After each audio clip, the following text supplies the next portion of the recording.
Yeah. Alright, well let's go ahead and get started. Bull requested a beefy recap, so I hope you all are okay with like a 10-minute recap, and that Oh should... yeah, please. Yes. That should give Ben enough time to get here, especially with this 12-minute delay we've had.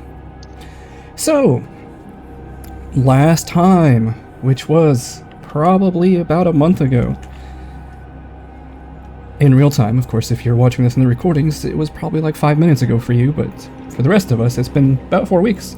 So last time, session 29, So the Wheel of Fate Spins. The party had just cracked the crystal that was channeling the last bit of magical energies into the ritual, whatever ritual was going on down here.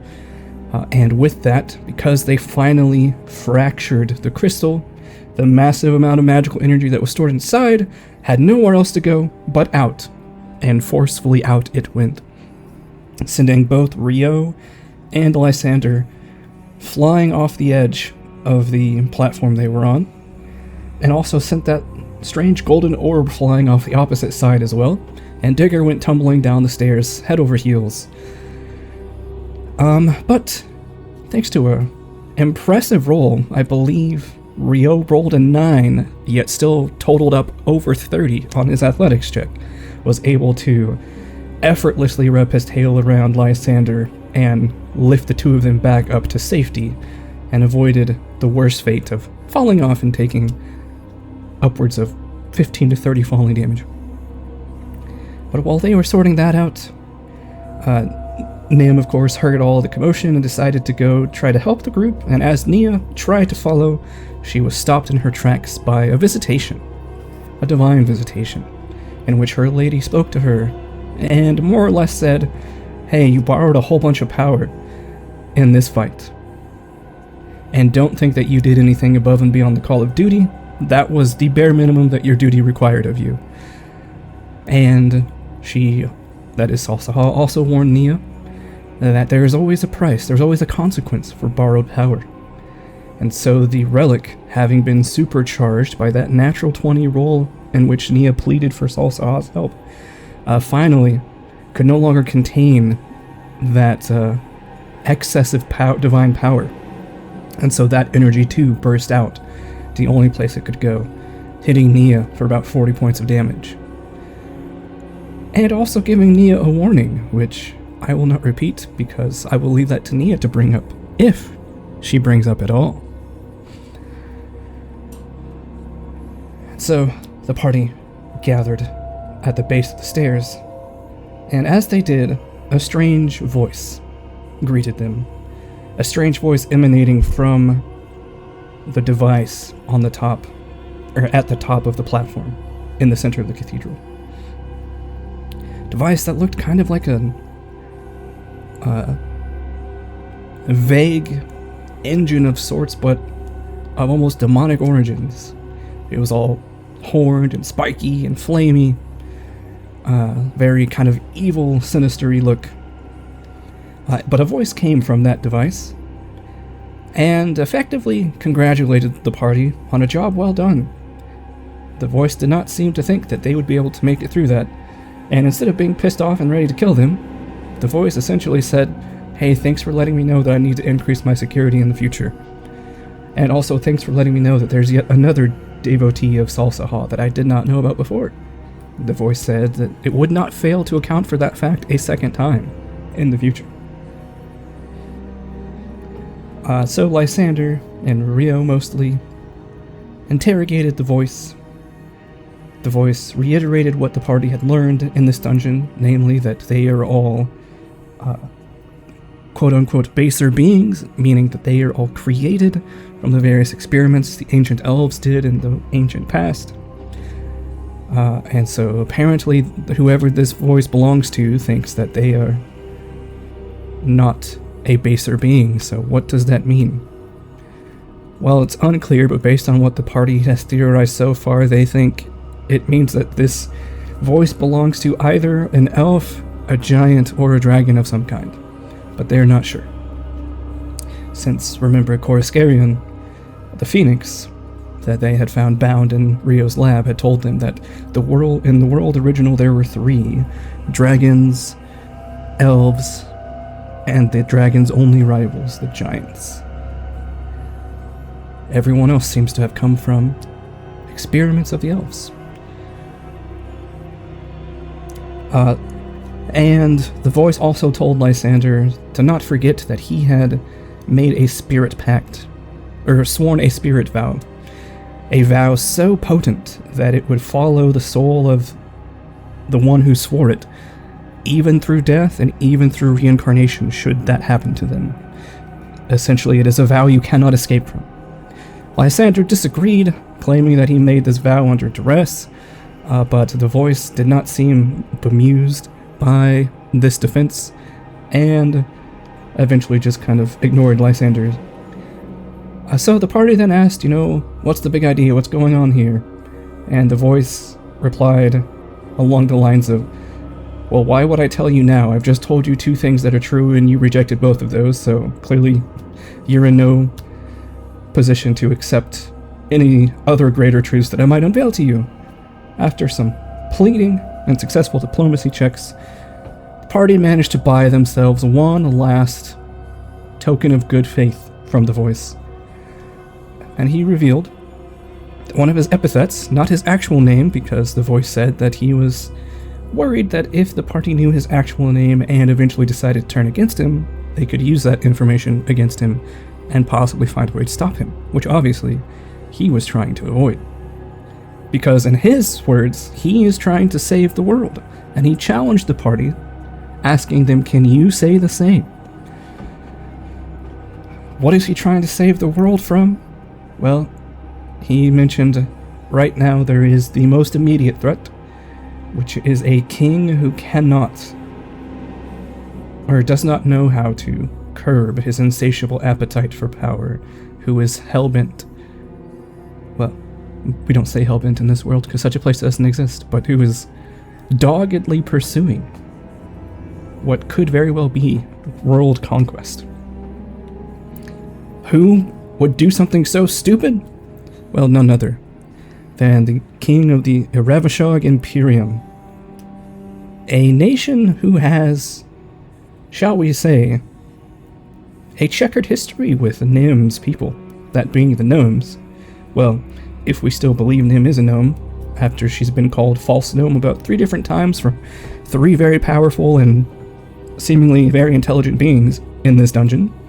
This old fort called Durnygulost, in the ancient elven tongue, which now that you have Rio and Lysander translating for you, you can look in chat on Foundry to see how that breaks down etymologically. And you can add that to your notes however you wish, since Rio did translate it for you. In this ancient elven fortress. So yes, the Iravashogans apparently have a rough history with the gnomes, whom you'll recall the gnomes occupy a trio of islands in the Western Sea and those 3 islands form a single nation called Suyimshol, which is where Nim is from. And in fact, Nim is currently the only person out of our current party who has gone through the Iravashogan territories here on Min-Kyrell. Those territories being the upper western, northwestern parts of the island. So she has seen firsthand exactly how this king of the Iravashog Imperium is trying to build quote-unquote settlements here, but the Vengeful Prince, the epithet that he gave to the party, doesn't buy that the king of the Iravashog Imperium is trying to build settlements. According to him, Nim tried to play it off, saying, oh, well, that makes sense, they're very militaristic, of course they would build their cities in ways that seem weird to those of us who aren't obsessed with military things.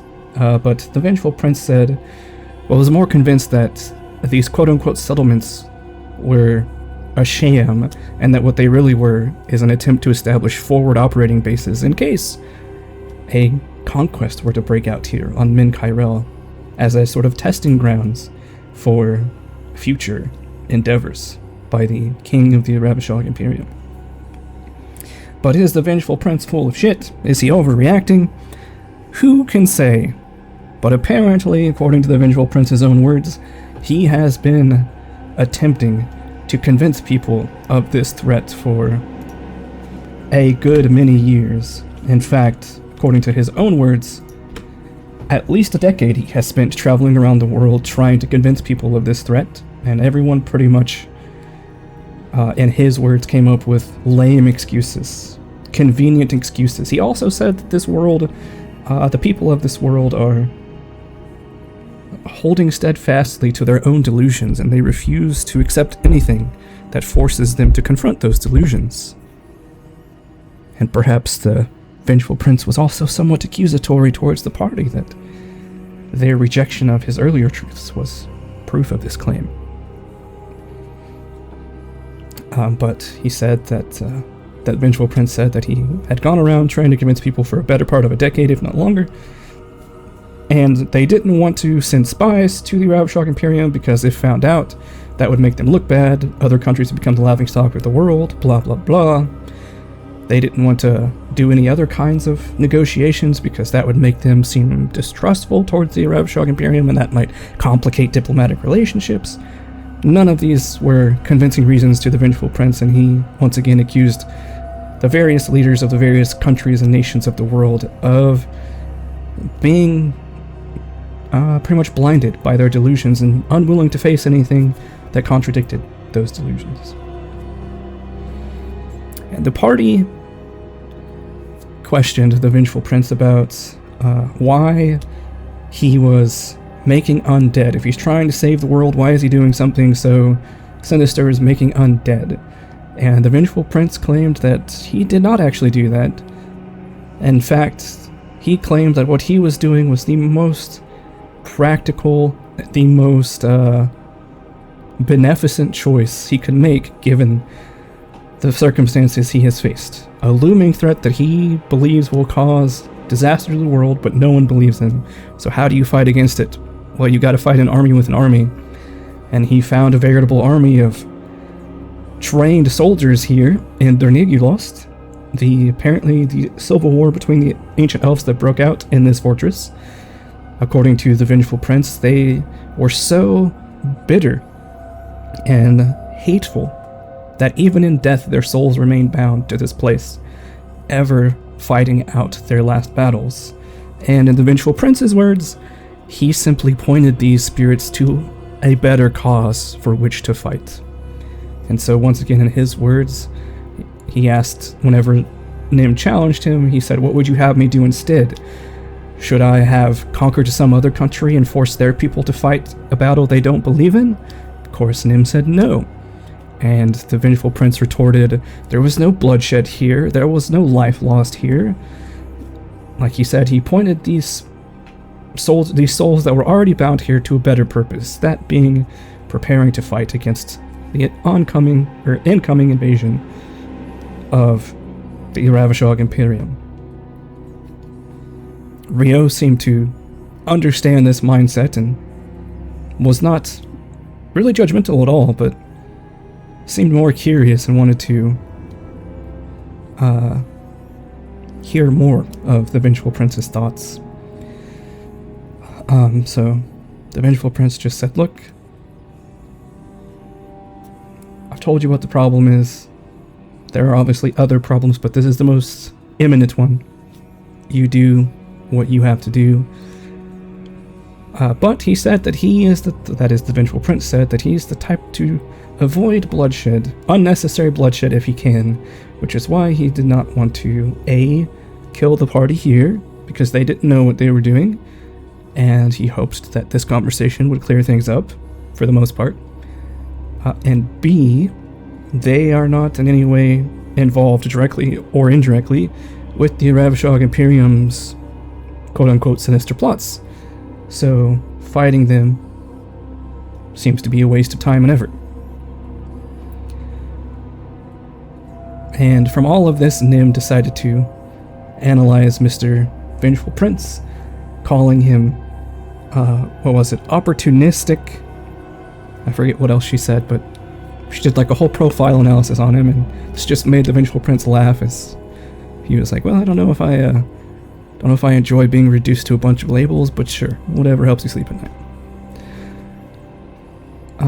And so then Lysander seemed keen on keeping tabs on this Vengeful Prince, asked, how do we contact you? How do we work with you in the future? But the Vengeful Prince, according to his own words at least, did not want to ask the party for any help, because, in his words, that would seem like he was trying to manipulate or take advantage of the party in their current state of mostly ignorance of the world situation. And far be it from him, that is the Vengeful Prince, to do such a thing. Lysander seemed like he didn't know if he wanted to buy that line of reasoning or not, but he accepted it for the sake of conversation. And so, the Vengeful Prince said he would not be asking the party of any favors or telling them of any other things they could do, because again, neither side here, that is the side of the Vengeful Prince and the side of the party, was entirely sure if they wanted to be in any kind of relationship with the other group, hostile or otherwise. So both sides agreed to at least temporary neutrality. And the Vengeful Prince said that if the party accomplishes something significant that neither helps the Ravishog Imperium nor hurts the Vengeful Prince's own ambitions, then he will contact them at that date and at that time, and that they would know when he was trying to contact them. It seemed vague, but the Vengeful Prince seemed very confident that he was actually giving them rather precise instructions, that there would be no questions if he tried to contact them. And of course we can't overlook the fact that there was one last little detail that the Vengeful Prince snuck in near the end there. He said, "Make no mistake, if I wanted you all dead, you would be dead, but I wish to avoid unnecessary bloodshed if at all possible." And Nim retorted that, well, that changes things here. But that thread of the conversation seemed to get buried. And so, as one last token of good faith, the Vengeful Prince warned the party that the two diggers were actually volatile. That the digger who was participating in the ritual, if that digger were to ever be knocked unconscious or worse, killed again, then that servitor of Nitulniaga that the party narrowly defeated were it not for the super blessing of Salsaha would be unleashed upon whoever was nearby that digger at that time. So there's another problem to solve. Why are there two diggers? Is there any way to help this other digger not be a ticking time bomb threatening to erase all of society if she were to get knocked unconscious by an unfortunate, say, football flying through the air and hitting her in the head and knocking her out? Issues for another day. After that, the party went to check on that strange orb that got yeeted off the platform. And that's when they encountered something unusual indeed. You all should see the picture of the mysterious girl now, correct? Yep. Yes. Alright. So, standing in the ruins of that golden orb was what appeared to be a fully grown child. And by fully grown, I mean, like someone maybe 8 to 10 years old, not a little baby that, you'd have to take care of all the time. But, not a toddler, a child. And since Nim was the first one to walk around the corner, this child said, "Are you my mom?"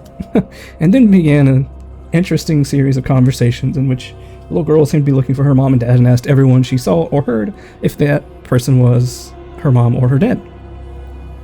She apparently doesn't remember who she is. She occasionally remembers the fact that she has a mom and dad, but when she thinks about it or is asked what their names are, all of a sudden she gets a headache and can't remember. This happened before that game came out, okay? And let's see. But yeah, she seemed to be pretty playful. She asked why a lot. leading Nim to label this little girl as curious, inquisitive.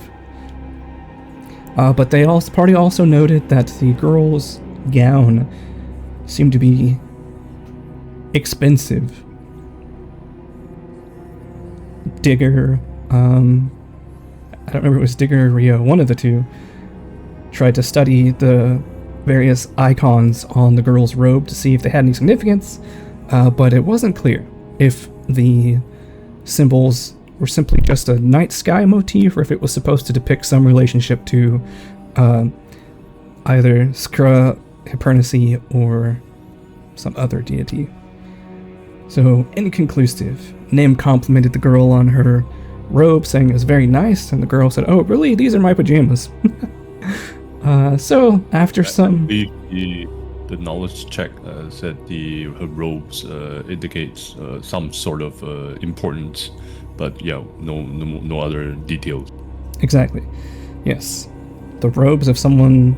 the robes belonging to someone of a station of high importance, perhaps on the level of like a grand priest, a high priest, something like that, but inconclusive. Anyway, after some conversing and some failed attempts by Rio to get this girl to join them, eventually Nim was able to convince the little girl to go with them, that is the party, to search for the girl's parents. And so the party began to leave through the other door that they had found, but that door activated strangely. And allow me to show you my new mod. Hopefully this works. Oh, dang. Only Rio should be able to read this. Rio, can you read this? Nope. Nope. Are you sure? Yeah, Oh. I'm seeing My bad. I'm seeing the scribble. It almost looks like... Now you can read it. Oh, nice. But yeah, it looks like a script that can be carved out by Durnygulost, sort of. It Or is. Dragon Claw. It is a Creole of Ancient Elven and Draconic, such that if you only knew one or the other, you would be unable to recognize these words as they were spoken from the door. But it seems strangely familiar to Rio, and he was unable to understand it perfectly. So, if he wishes to share with the party, he can. But that is where our last session ended, with this blasphemous door reacting to Rio and speaking some special message to him. And that is where we begin session 30, Secrets of the Solitary Path. Rio, this door has just spoken to you, and everyone is looking at you expectantly. Well, this door has been waiting for me. It seems some kind of trial. I can't go through it yet. Someday. Seems like it's supposed to be for me. It says it's supposed to determine the strength of both. Oh, hello Ben. Rio is reading the message on the door right now, so I will. I was just about to start reading it, so I'll go back right to the beginning. So Rio stares at the unknown script, and he says, "Looks like this door is supposed to be read by me. It's been waiting for me, it seems. Says there's a trial waiting for me beyond. Supposed to test both my and my allies, which is all of you's strength, but I'm not quite sure how it's supposed to do that. Either way, it says it's not time yet, and that I'm supposed to come back someday. Well, it's not quite. It doesn't quite specify whether I'm the one that's supposed to be taking the test alone, or all of you should come with me. And that's all he says from reading the door. Interesting. So he leaves the last line out then. Yeah. Okay. He doesn't see any relevance in that. Note.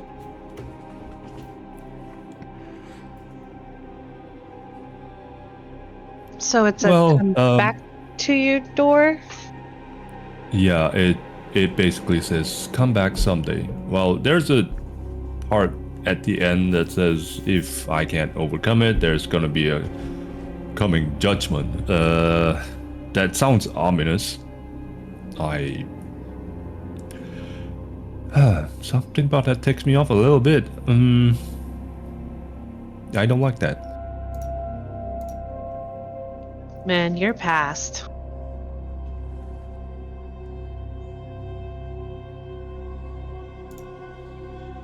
Well, I know it just as much as you do right now. My head is, well, not exactly helpful. Probably a ballista got right through it at some point before I got petrified. Well, if we can't go through this door now, how do we get out of this place? Well, there's we could probably see another about- way out.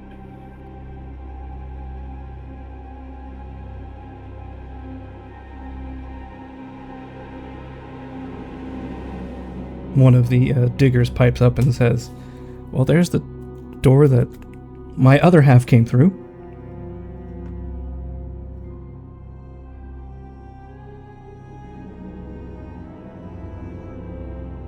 You mean the door you came through? No, it was that digger. And she points to the other digger. I was standing up there. And she points up to the platform. Oh yeah, no, that's right. Yes, that's right. We could see about going that way.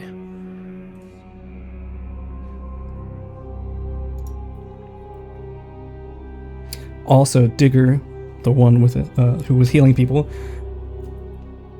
I would say that you all spent like at least 2 hours trying to identify items earlier, so if you wanted to do another round of treat wounds on people, you could. Oh, sure.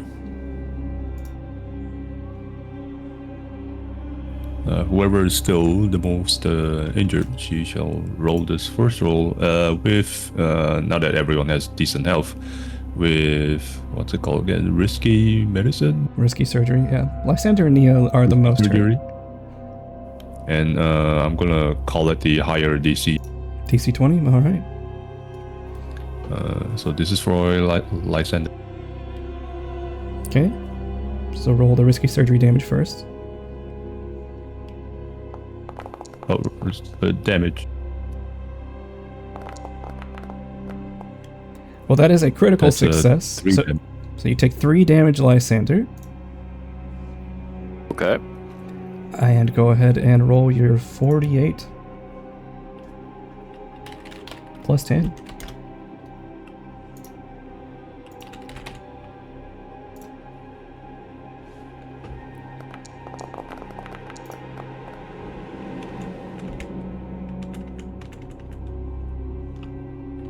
$22 hit points to Lysander. And who was the other one?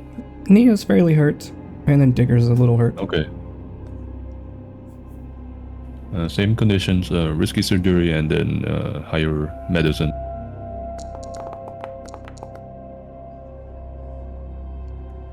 Alright.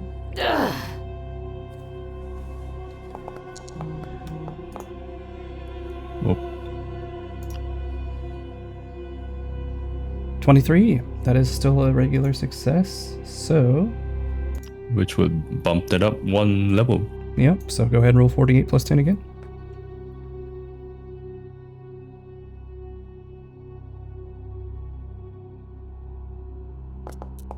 So what is...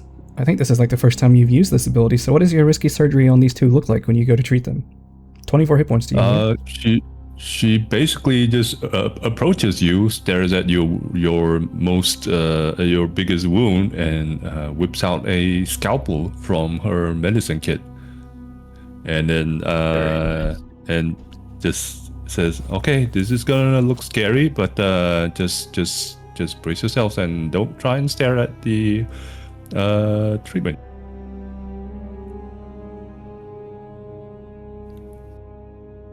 And then the scalpel goes right in. All right, so 20 minutes pass, and you are all pretty much fully patched up. So you're going to the door that perhaps original digger, perhaps new digger came from. Is that correct? Yes, Yeah. the medical digger. All right. So, as you walk to the right side, the right side of the cathedral, through the heavy door through which a digger emerged during your climactic and intense fight, you see, unlike everything else in this previous structure that was made out of worked, although ancient stone, this is pure rock, as if from Angara itself, tunneling straight through whatever is down here, or what may have been above it in the past. It is a long, twisting tunnel that extends for 10 feet before it sharply turns right to where none of your light can pierce around the corner. And even the light from the many flames of the cathedral do not pass around this corner.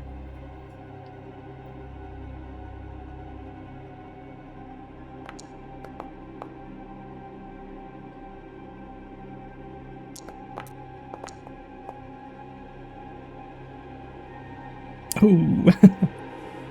So that the nat one would go to the more healthy digger, but that would be a Regular failure. Regular failure.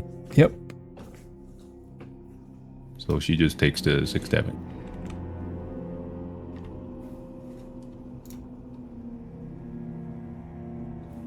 Yep. So yeah, that's what you see in front of you as you finish patching up the 2 diggers.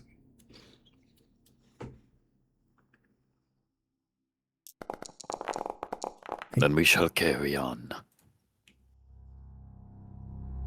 All right, what's the marching order here? How about we have Rio take up the rear, Nia in front, and then Lysander and Nim and Diggers in the middle. Does that work for everyone? That's fine. All right. And are we taking any exploration activities as we do this?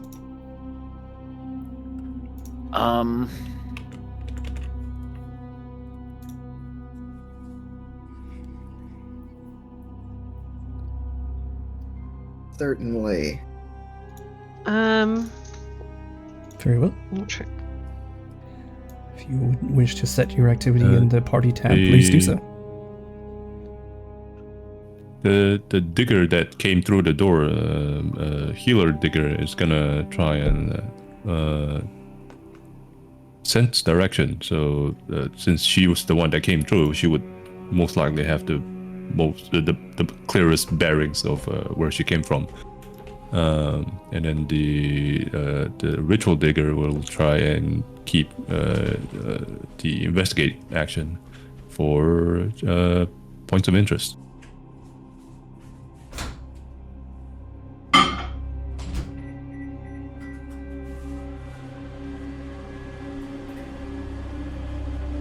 I will be repeating a spell. And which spell would that be?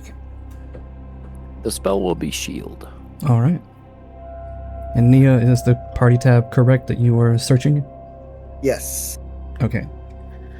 Can I don't know if she's an expert, follow the expert to help Nia?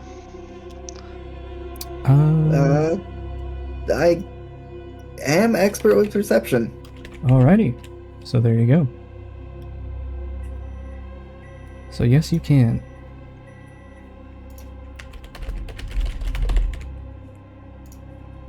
Since this is the first time and it's coming up in this campaign, let me just remind myself what this does.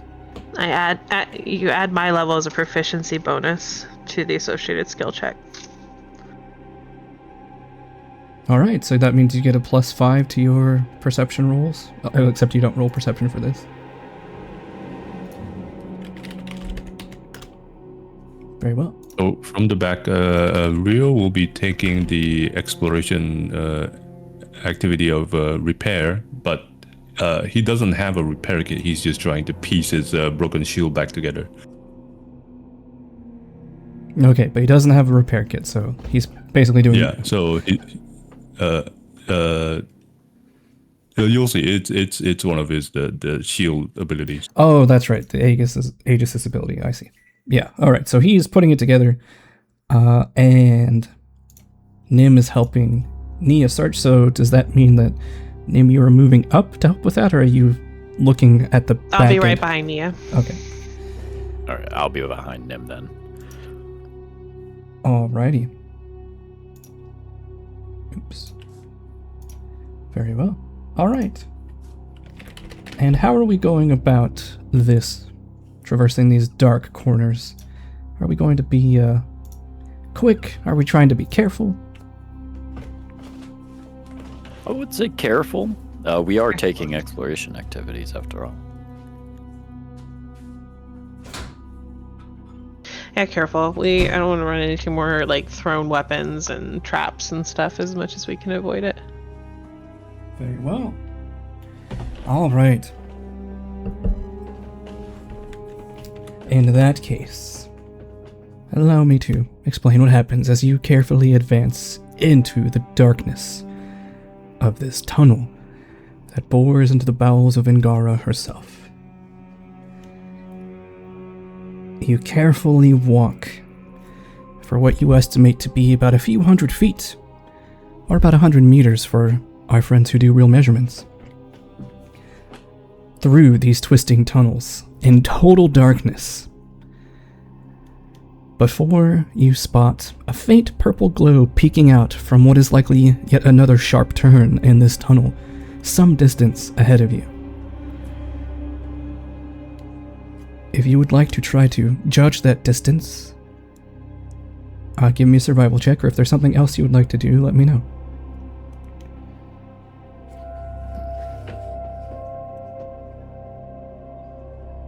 Depending on distance, I might cast Detect Magic.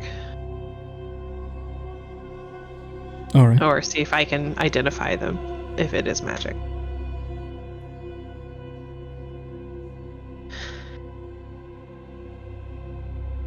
So does that mean Nim wants to make a survival check? I was waiting for whoever wanted to, but I can. I am not the best at it, so let's see. I don't think any of us are good at survival. We'll just see what. Lies. Digger was built for survival. Yeah, they're trained. They're not experts, but they're trained. Yeah, I'm not made for survival. Man, it's so dark in here, Nim. That could be like a mile. It could be like a few feet. You're just really disoriented. Wait, Yeah. I'm trained. I don't know why I'm trained. I thought I wasn't, but I'll roll it. Oh, that's a dude. Never mind. Hey, leave it to There's two Lysander. The DC was 15. So, Lysander, although this absolute darkness can be disorienting, given that none of you are using torches or your light spell at this moment, you think back to your affinity for the stars and imagine this darkness like you're just wading through space, and that helps you orient yourself. This light is likely several hundred feet ahead of you. And like I said, it's peeking out from behind a corner, so that means there's likely another sharp turn ahead. So you may want to be careful as you approach it, because you don't know what the structure of this tunnel is going to be as you approach that corner.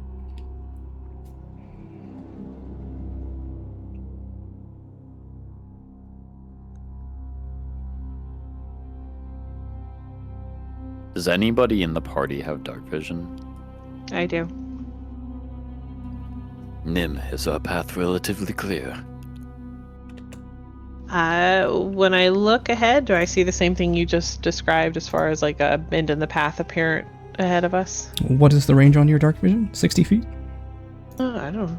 Dark vision does not have a range in PF2E. Really? All right. In that case, you can see that you definitely do want to be careful, because this path suddenly just stops around where the tunnel turns. So you have no idea what's beyond this corner, but you feel like the ground stops there. We might want to watch our footing. I think the path stops up ahead. It looks like maybe there's like a wall or like a turn there, but I'd watch our feet. It might be good just to cast a light. I don't have a light. I have torches. Don't worry. I will cast light upon Nia. All right. You can go ahead and drag that effect onto yourself. Onto what part of Nia or what object that Nia is holding are you casting it?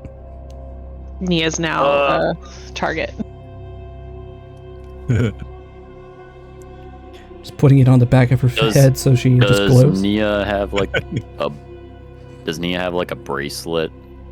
Any like accessory? She had a necklace, but she gave that away, right? Yep. I sure did. You got gloves? I could put it on your glove. Yeah. She wears gloves. I'll put it on your left glove. All right.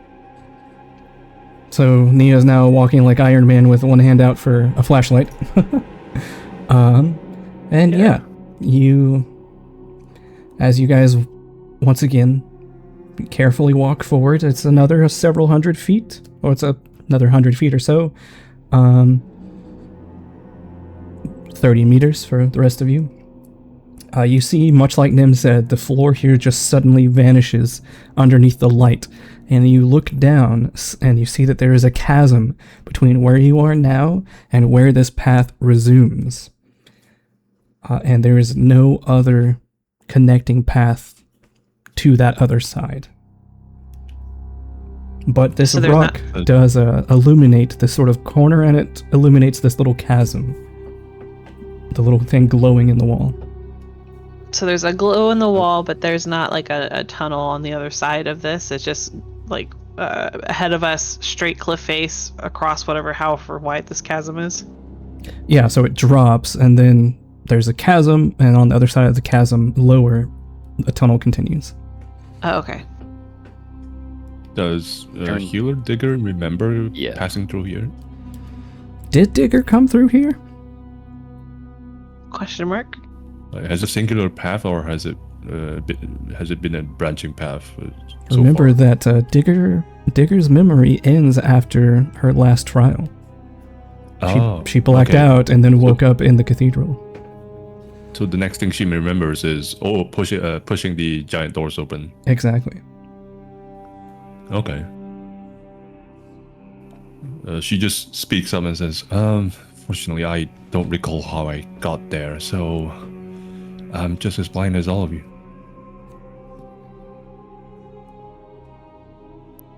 Well, Rio's the only one that can fly, so I don't know how we're going to get across.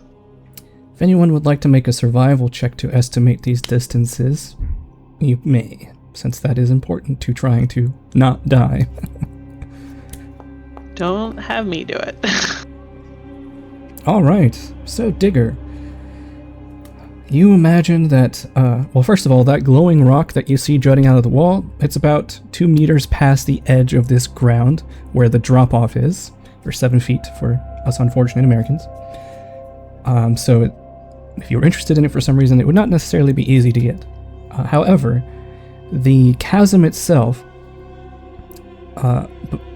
extends about 40 feet downwards and about another 20 feet of a gap until that second path starts. So it is a pretty sizable drop and gap. But also you cannot see the bottom of this chasm. It's just 40 feet down until the next rough batch of ground is. So I do see the continuing path forward, but there's a chasm in between. Yes, about 12 meter drop.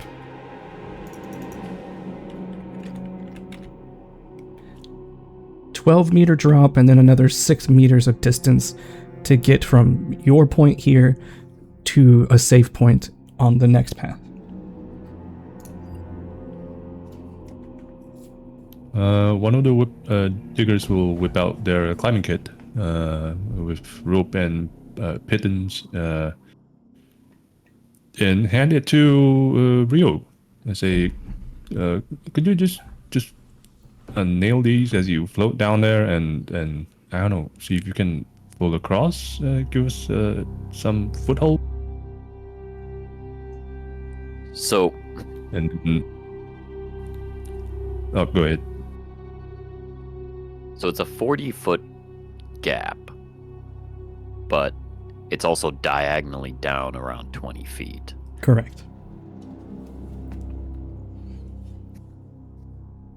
So there's a little bit of a sharp angle going on here. See, my helpful steps can only make a ladder 40 feet. So there would still be a 20-foot gap at the end. Yes. By the way, Nim, were you wanting to detect magic? Yes, I will do that. And considering identify magic normally takes fast, I will first check to see if it meets the ones that I have the fast identification for. The oddity identification? Mm-hmm. That's like revelation, mind altering, and what else? Fortune, misfortune, detection, prediction, revelation, scrying. It is none of those things.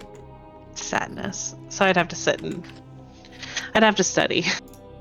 Yeah, for 10 minutes, but it might also take them a decent amount of time to find a way safely across here. All right. So while they're chatting, Nim's just going to be staring at it off to the side. Is there a good amount of like sand or pebbles around? There's some dirt, yes. Not really any solid, significant rocks, though. So I'd like to gather this stuff up and sort of throw it in an arc across the chasm. Okay. It appears that there is no airflow through this chasm, so it just scatters along its natural vector and velocity. And as it falls past your line of sight, and you do not hear it hit the bottom of anything. Then this drop is no mere illusion.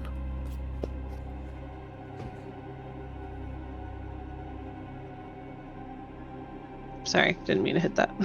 Go ahead and give me an occultism or arcana check now. Secret. Okay.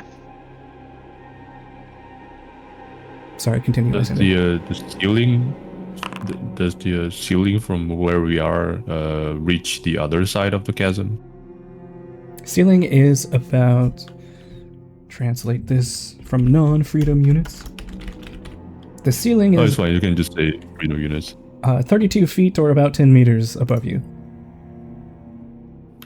Okay. Even from our current opening. From your current opening, it's Like, closer to about like 15 feet, yeah. Okay, so it from where the chasm the ceiling raises about 15 more feet, roughly. Yeah.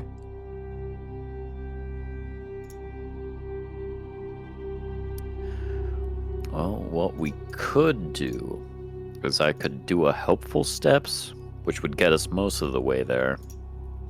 And then we could like maybe put a rope on the end rung and then swing the rest of the way, or just leap.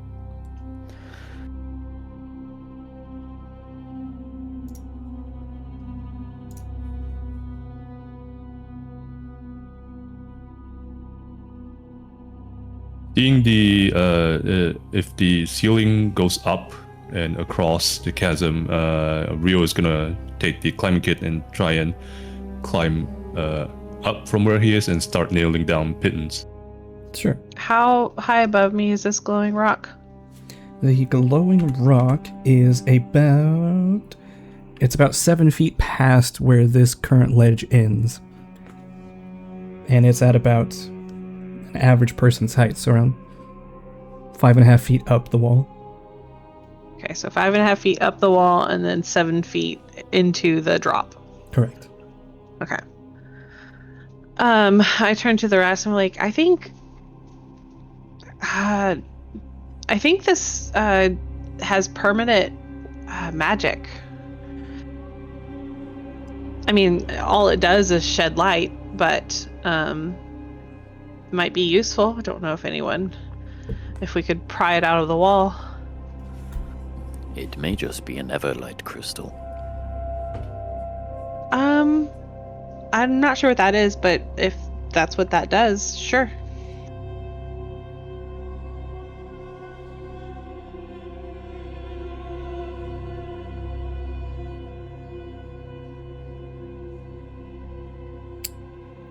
So it might be worth it for us to take, so we don't have to worry about spells. If you guys that don't see so well in the dark need light.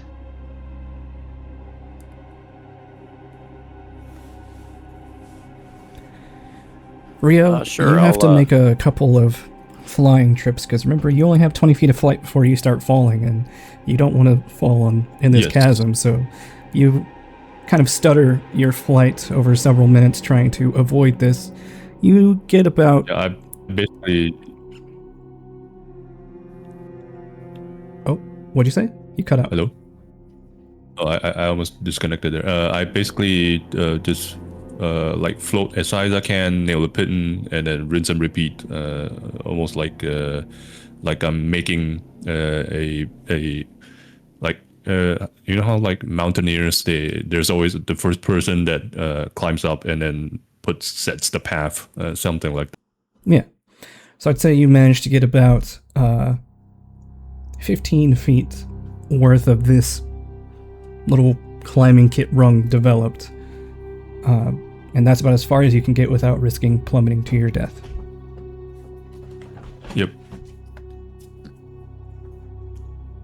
And then I start using a pitten on the ceiling itself and test my weight on it while keeping a safety anchor on the wall to see if the pittons can do upside down climb. Yeah, give me an athletics check to see how well you drive these into the wall, and if they will be a problem or not. And while he's doing that, Lysander, I think you were saying something? I'm curious to see what he does here. All right. So again, you spend some time driving them into the ceiling. You tug on them. You let go of your flight to test your full weight on them, and they seem to hold firm.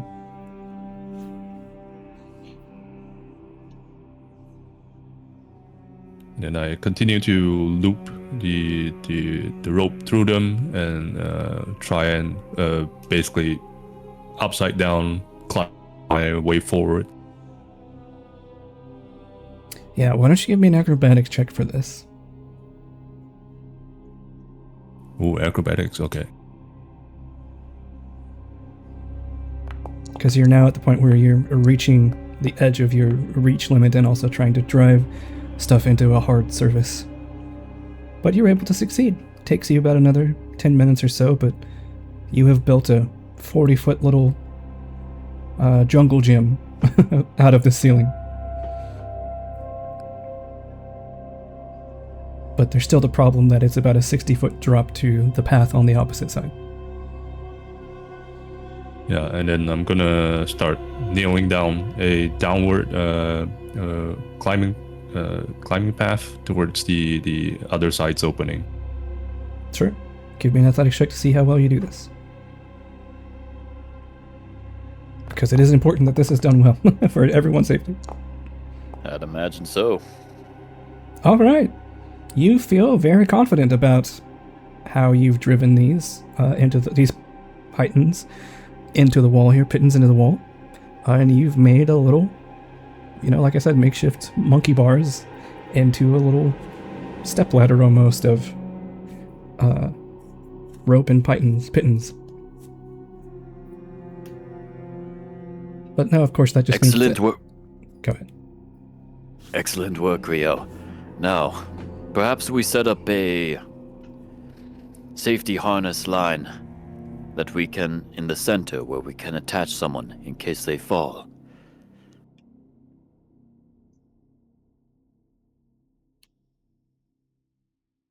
So basically, Oh, well, whatever Yeah, no, I was just going to whatever say is that. the most central pitten is basically the safety anchor point where we attach someone to a harness, and then if they mess up, they just end up dangling in the middle of the chasm. Sure.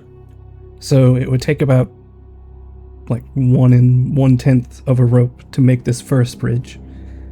And depending on what you're trying to do, maybe another 1/110 of a rope to make the second one. So my question is, how many ropes does the party have?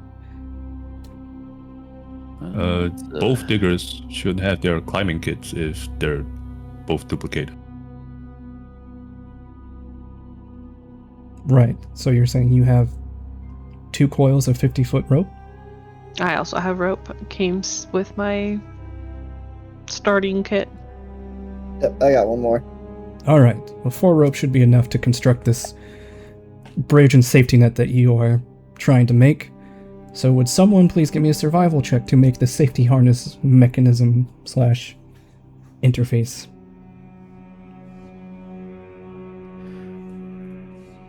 Okay.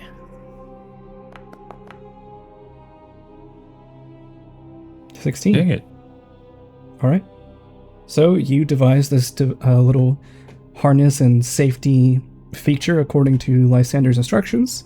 It seems okay. We'll see how it turns out.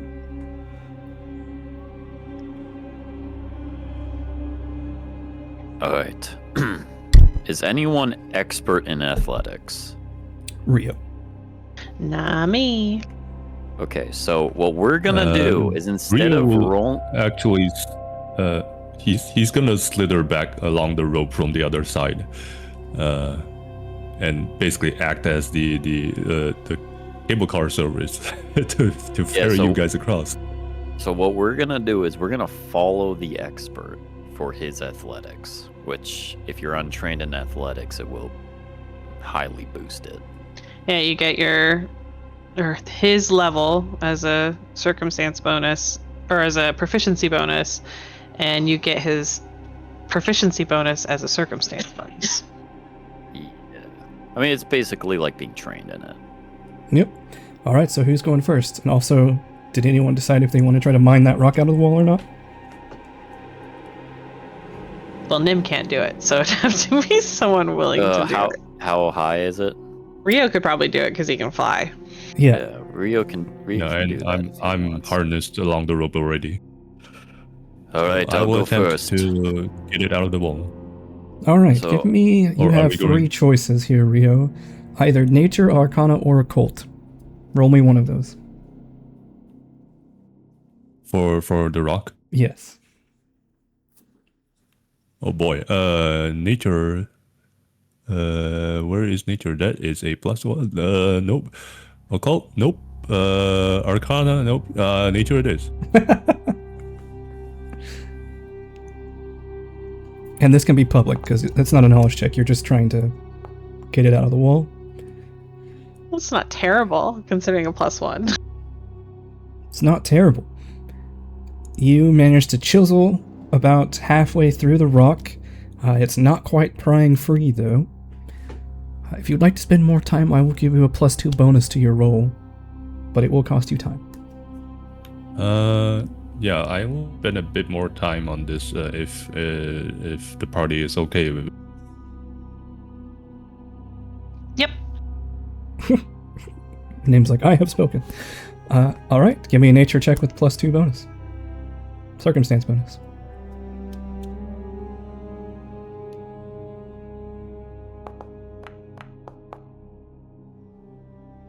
Hey. Alright.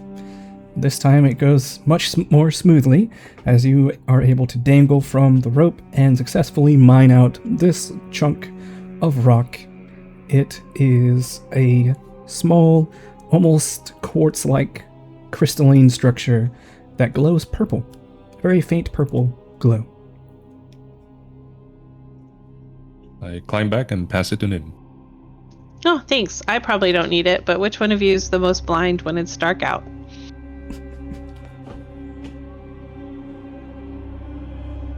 Looks at the human. And then I stand at the start of the rope cable line and I say, right, who's first? I shall go first, and I'll attach the safety harness to myself and follow the expert. All right, so give me a roll with those bonuses. I'm gonna go up to Nia and be like, "Here you go." I roll first, right? Thanks. And Nia tucks the glowing rock in a pocket.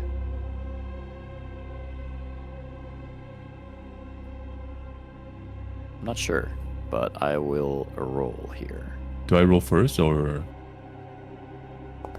No, you can roll afterwards.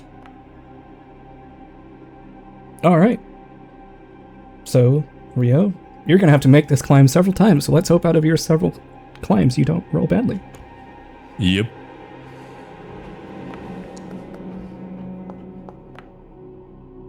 But whenever you get a 23 out of a 9, that seems unlikely. So why was it last time when you rolled a 9 you got a 31? Hey? Maybe the number was different. I just thought last session you rolled a 9 Roll on a athletics. 17. That's how we got a 31. Ah, so I remembered incorrectly. No worries. Alright, so you two ferry each other across. No problem. All right, I'll take off the harness, hand it back to Rio.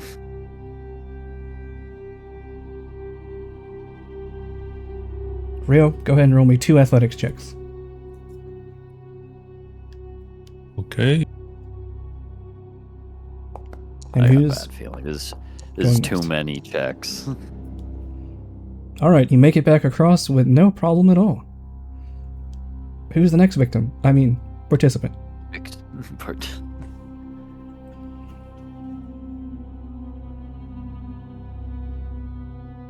Nia, Nim, who's next? I'll go next. Alright. So Nim, give me athletics with those bonuses, please. Oh, nice. Nice! So, you and Rio managed to cross effortlessly. Nim, this is the best climbing you've ever done in your life. I feel so athletic. Your arms are really sore by the time you get down, but you did a great job. Rio, 2 more athletics checks. And then Nia, give me 1 as well, unless you are not going for some reason. Nope, I am going last.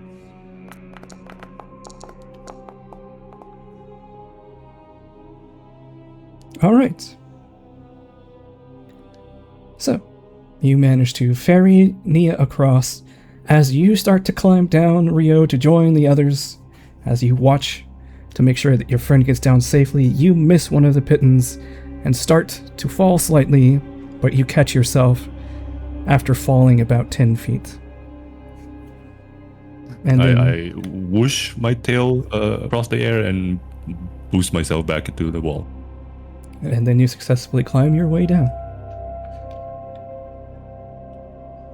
By the way, Nim, you can add that item I sent you to your inventory. I gave it to Nia, but I can make sure. Okay, well in that case, Nia, you can add an Everlight crystal to your inventory.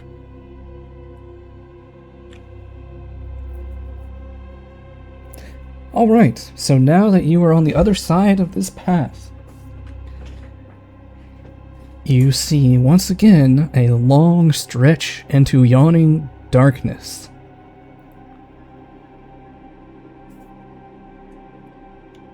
You proceed carefully. And Nim and Nia, since you are keeping your eyes out, you see that the floor of this part of the tunnel is filled with chunks of rock which make it uncomfortable and somewhat treacherous to tread upon, threatening to twist your ankles at every step. Could everyone please give me either acrobatics or survival as you begin traversing this new and treacherous path? okay.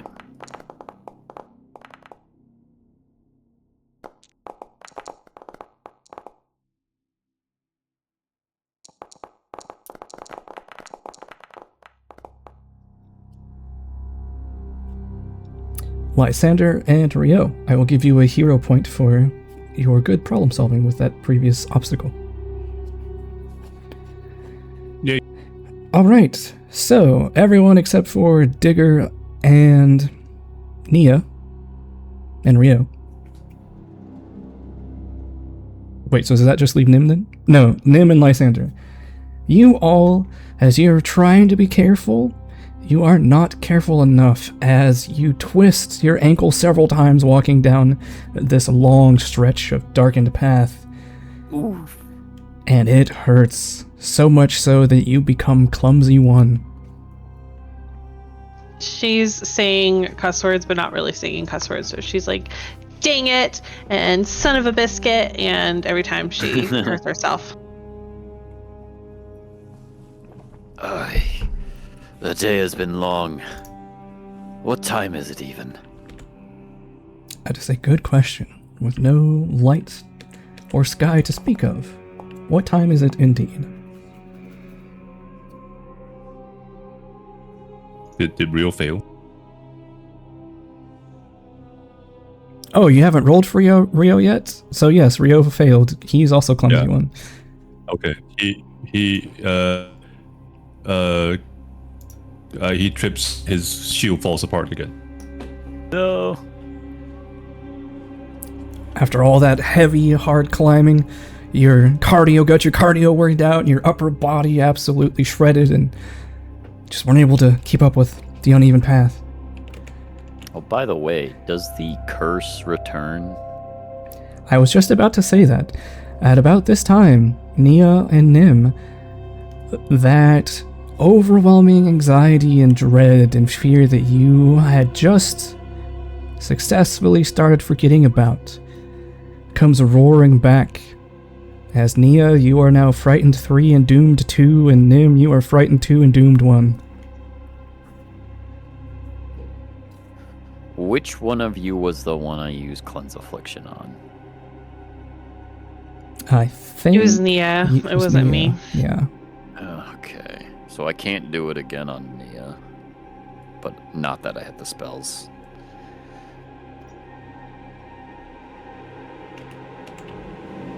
It was that frightened 3, doomed 2. Yes. Unfortunately, as the effects of that intoxication have worn off, and you are now once again subjected to the full brunt of the curse you face.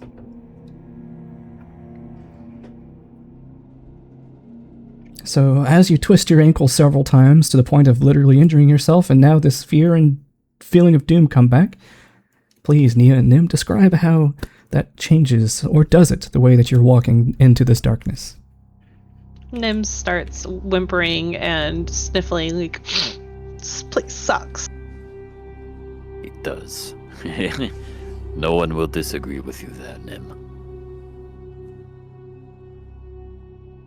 Does Nia show any outward signs? You're walking in the back.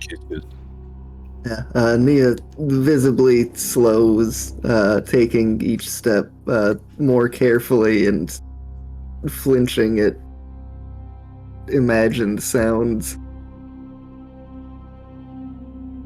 And Rio, what were you saying? Him tailing the back, trying to fix shield, but really he's just trying to force the two multiple pieces back together. So it's just like crumpling, and then just him grumbling like, "How did I fix it back then?"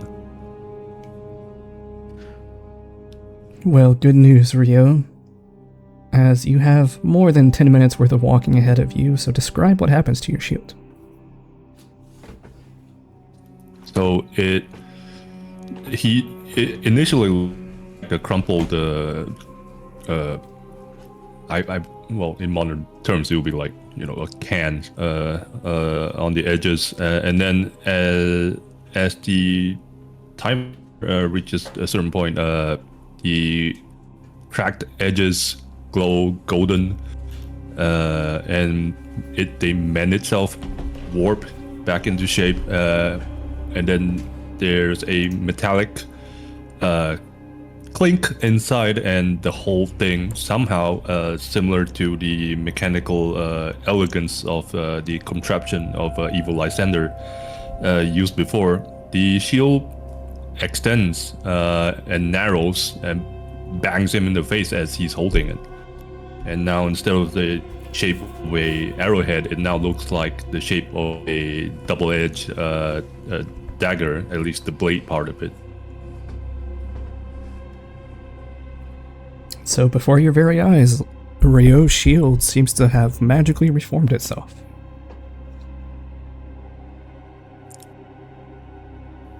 Ow. Yeah, Oh, why don't you remembered it. take a step back and let Ryo lead? Yeah, all right. My shield back in shape. As I put it on my hand, it retracts again into the arrowhead shape, and then I brace it ahead of the group, and then take the defend action. All right. What were you going to say, Neo? Nia takes a step back and lets Ryo lead. All right. So, as I said, you walk for many more minutes. What is time when walking through tunnels of darkness? Those of you trying to keep track, you imagine it's been several hundred feet that you've walked, easily over 100 meters, before Nim and Nia point out there's a silhouette ahead of you. Looks like a person who has their hands raised to the air. And they are quite a ways ahead of you, once again, past the edge of the lights that your gauntlet shines in the darkness. There's someone down here.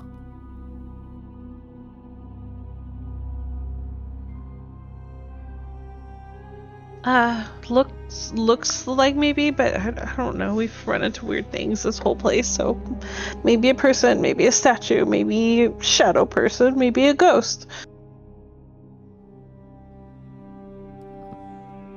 And Nim, just at the edge of your vision here in this darkness, you can see a faint, dim green glow provided by an unseen light source. There's also some sort of glow ahead. Green. Probably magic or a ghost or more bad things. All right, I'm gonna switch up my exploration activity. It's gonna be repeat a spell again, but it's gonna be light. And what I can do with this is I can essentially have the light be ahead of us by about 120 feet. All right. Well, that's still not close enough to shed any real light on this figure ahead of you, but I will keep that in mind. Indeed. No pun intended, by the way.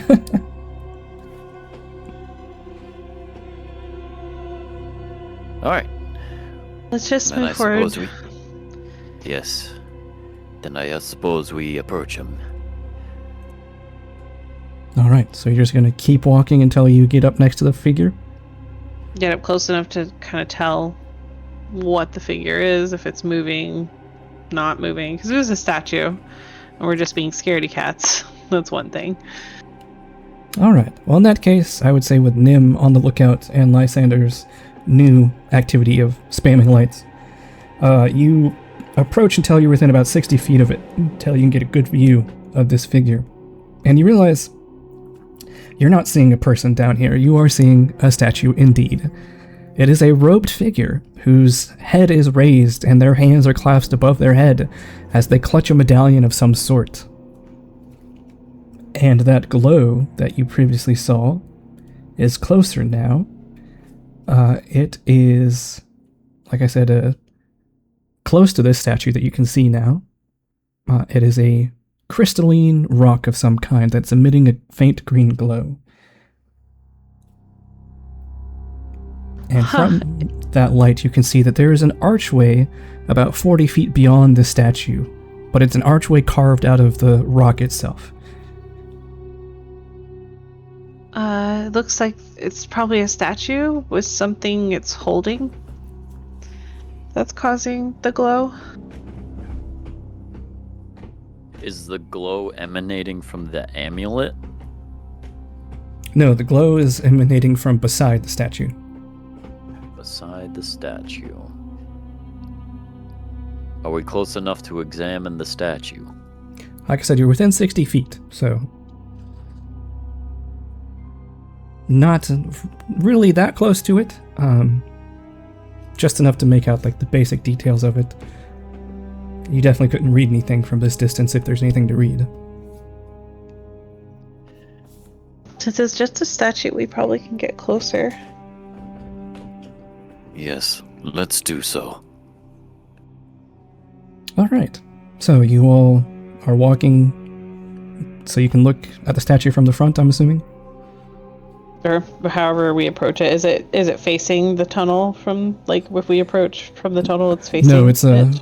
it's in profile to you right now. Okay, well... It's like on the side of the tunnel. Yeah.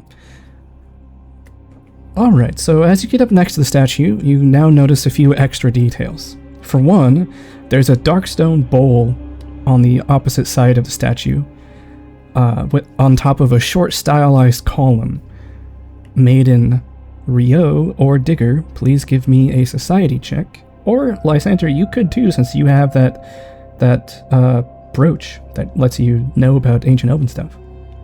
Okay. But this is knowledge, so make it secret, please.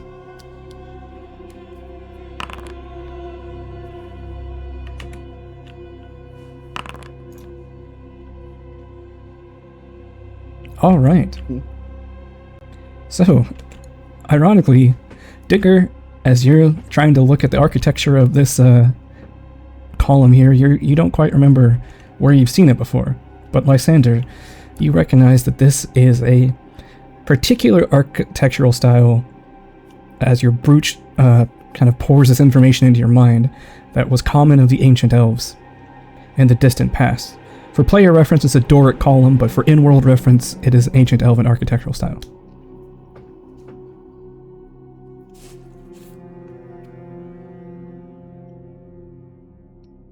And the figure, so is it a vague robed figure or is there a distinct face? It is a vaguely humanoid individual who is clearly robed. They have their head and hands raised, and their hands are clasped above their head.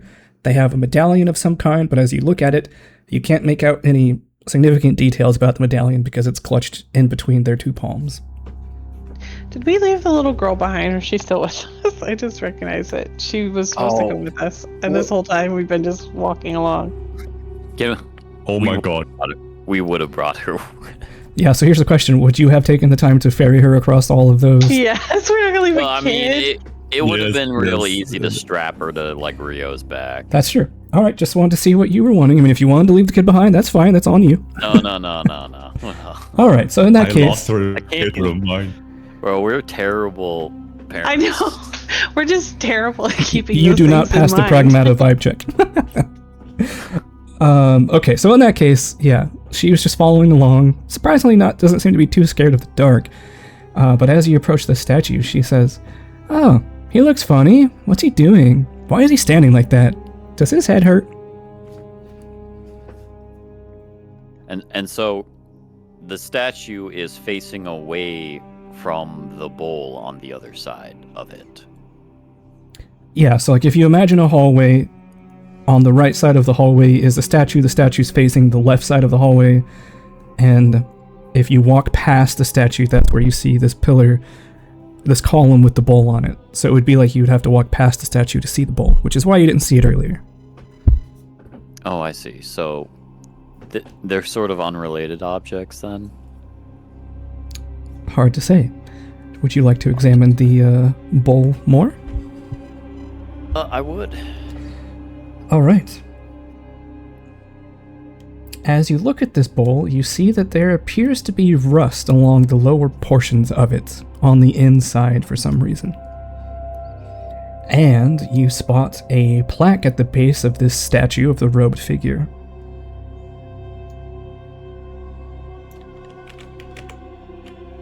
that I once again get to use my cool new mod for.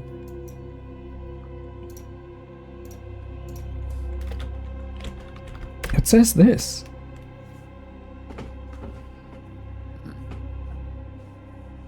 I assume that's ancient Elven. It is. Which you can... Digo Rio, I cannot read this. Oh, wait, no, I got that. I think your brooch lets you read it, right? Let me double check. I'm pretty sure it does. Joker of Elocution. You gain the ability to understand, speak, and write.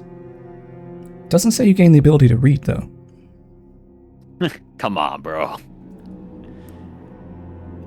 Alright, what if I trace the letters? I'm technically writing it. You can write it, yeah. That's true, yeah. It seems weird to me that you could write and not read. But it's weird that they didn't include that. Maybe encompassed and understand. Maybe. In that case, here you go. A figure cut from life itself is the grandest of them all. The plaque suggests that an offering of blood is needed for some reason. Oh, that's not part of the thing. That's part of your understanding. That's part of my understanding. Maybe that was graffiti underneath, like they did in ancient Rome. Yeah, somebody's been here before. It's like... Out of character, I just realized I accidentally copied more of that than I was supposed to. So pretend like you don't know that, but oh well. You figured it out now. No, I kind of had a feeling that's what this was. As soon as you said rust, I was like, blood. Yeah, the rust, and... I mean, it could be water, but... It's probably not rust at all. It probably is just blood. Dried blood. That's exactly what I thought of, was blood. Well, there you go. The question is, do you want to do it? Well, I would like to turn my attention back to the road figure and see if I can't get a closer look at that amulet. Yeah, like I said, as you look up at it, you can only see that there's the shape of an amulet there, like the upper half and the lower half, from just what he's squeezing, but the central part that would contain any sort of depiction or engraving is covered by his statued hands. I wonder what this man could represent, and what the builder intended. Clearly it is a man of prayer.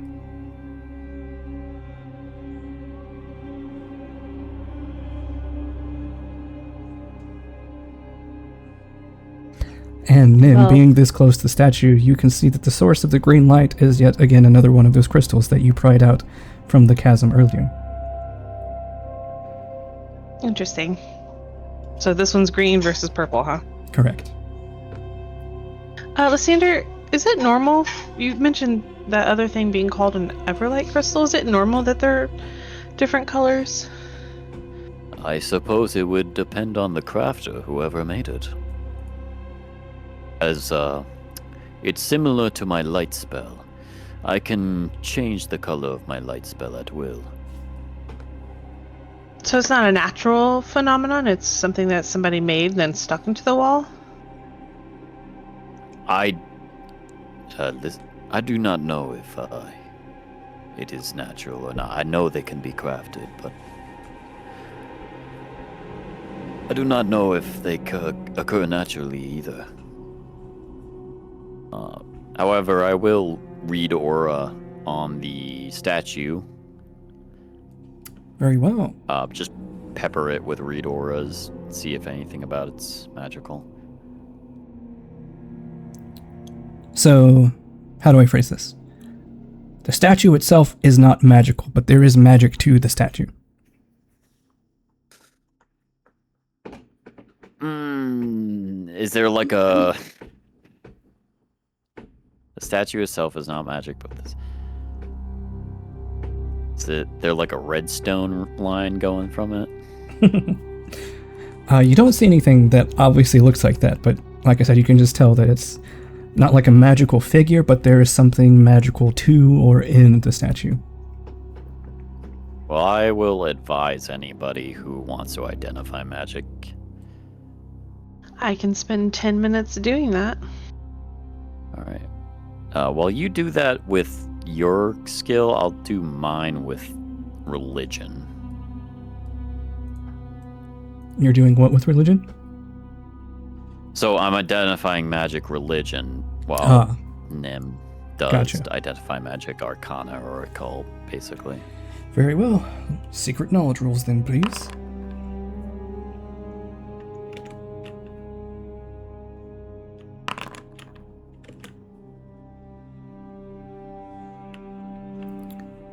You both, excuse me, sorry. You both spend 10 minutes simultaneously trying to study this statue. You do not see any sort of glyphs or runes on it that would indicate what kind of magic this statue has within or upon it in some way. But you do get the sense that this statue is capable of doing something, but you don't know under what conditions it can do that thing. It's just capable of doing something. And it doesn't pop up for my oddity identification at all. You'd think I would remember this by now. Fortune, misfortune, detection, prediction, revelation, or scrying. Or twist mind's mental trait. Let me check. My other GM also never remembers what oddity identification does. Well, it's like It's a 5 long different list. things. It's like so much to Yeah. remember. All right. And can you click oddity identification for me? Is it automatic or do you have to make a check for it? When you become aware, At the GM's discretion, similar effects that can also fall under these category, I can find. Or if I identify magic or recall knowledge, I get a +2 circumstance bonus. all right. Well, here's what you can tell. You're unable to identify what it is or what exactly it does, but you get the feeling that there is something mental involved with it. Okay. I think this has something to do with effective mind. But that's all I can tell right now. I see.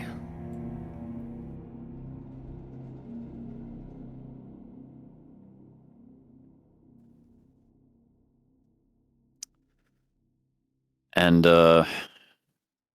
so the statue and the bowl aren't facing each other at all, really.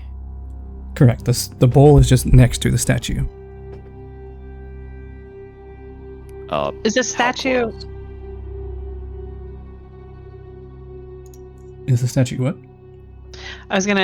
I wondered if the statue was raised like on a pedestal or whatever, or if it was straight like Yes, there's there no is like a platform. there is a small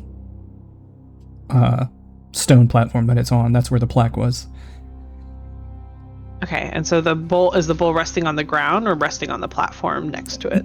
There. So remember, I said there's a column next to the Oh, statue, the column, that's right. and the bowl is resting on the column. The column And is like it's- maybe 5 or 6 feet tall. And it's directly, or is it like across the room next to it? It's next to it, like within 2 feet of it. Okay, so very close.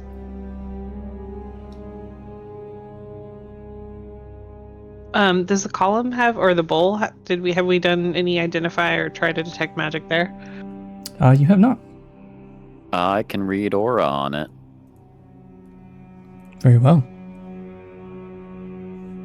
Once again, there does appear to be something magical about the bowl.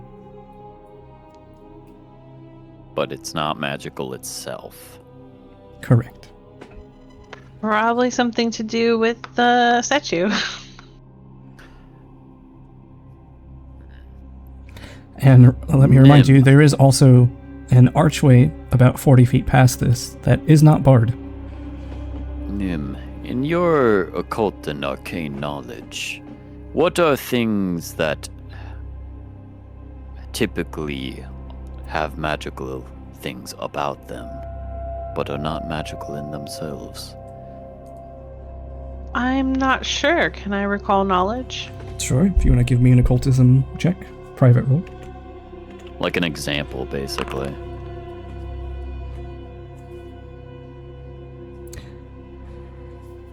Alright, so some obvious examples come to mind. If there is a certain kind of rune, you've encountered these. rune traps, for example, they deliver spells to you, and they're placed on like walls or objects, but the objects themselves are not magical. Or some other examples include like a lingering magical effect from something that was previously in contact with that surface. Well, it could be like magical residue from a spell that maybe was cast a while ago. Or it could be rune work. Maybe there's a rune around or somewhere on one of these objects. Might be good to try and seek that rune if it exists. So that's what I will do. All right, roll me a secret perception check.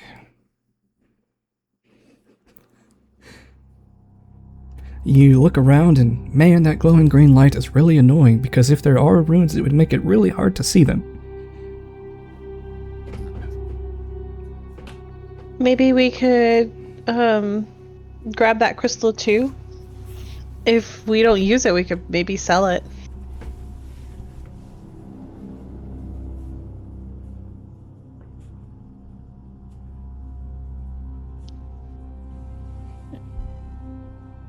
Indeed. Uriel, if you wish to do that, you may. I'd ask you also see if you can hop up and take a closer look at that amulet. Digger says, I'll do the chiseling this time. I don't think he has any semblance of familiarity with a chisel. And then she goes to chisel the gem out. Go for it. Keep in mind it is high, so you will need to be propped up somehow. But a 22... Then the... Digger stands on other Digger's shoulders. There you go. Yes. Rio just holds her up like a toddler. Takes you about 10 minutes of careful chiseling, but you have extracted a green Everlight crystal from the wall. And a green Everlight crystal for Nim. And then Rio gets up there and checks out the amulet. Yeah, so like I said, imagine someone holding like a regular-sized amulet, and then they've got their hands clasped above their head. What you can see is in the cracks of where their palms meet that there is a spherical amulet-shaped thing there, but because of the way the hands are clasped, you cannot see the actual surface of the medallion.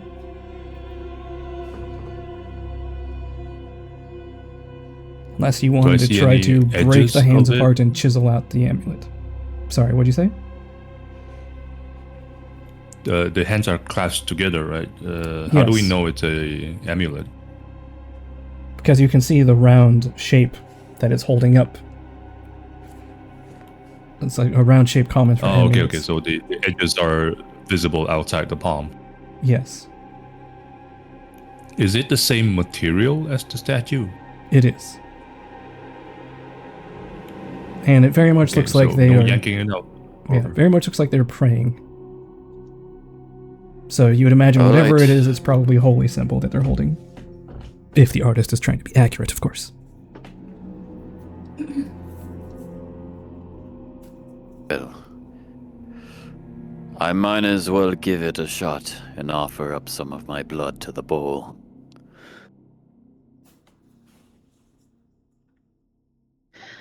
I mean, sure, I guess. That's why take unnecessary risks at this point.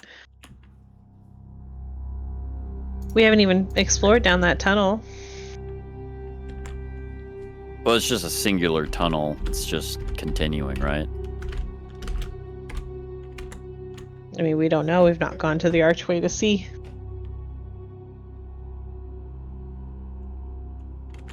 Well, I mean, worst comes to worst, I just hurt myself and nothing happens. Or you get cursed. Or get cursed. But as Lysander, I mean, as you guys would have seen, because he's been injured many times, his blood is like kind of weirdly watery. That's gross. You'll bleed out so fast. All right, I mean, so it's not, Lysander, it's not like thin, but it's kind of clear almost. Oh, okay. do you actually go through with this and offer your blood here into this bowl? Yeah. All right. Well, in that case, before you even cut yourself with your dagger, the mere act of stepping up there and acting as if you're going to cut yourself triggers some sort of response from the bowl, and you feel your life force being drained out of you by this bowl as you take 15 points of void damage. And Dang, son. your watery blood fills the bottom of this strange dark stone bowl here.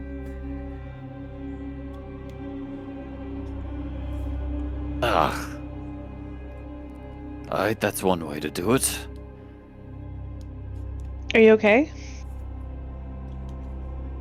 That'll be fine. I'll just simply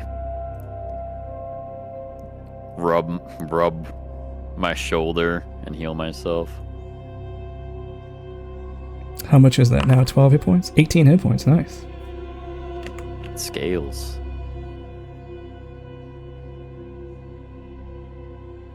And Alright. Healer Digger is gonna top up anyone who's still injured. Nothing You want to take time to do that? Yeah, while everyone is working on it, I'm just gonna roll out this side. All right. So Rio and Digger are the only ones currently still injured. Lysander mostly healed himself.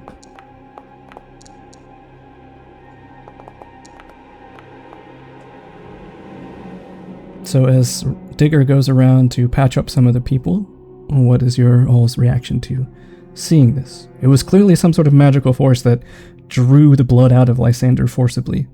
You can see on his skin, like there's busted, like blood cells that have burst through his skin and stuff. Nim would have grabbed the child and put the child behind her, and then also would have looked at Lysander and asked, "Are you okay? What happened?"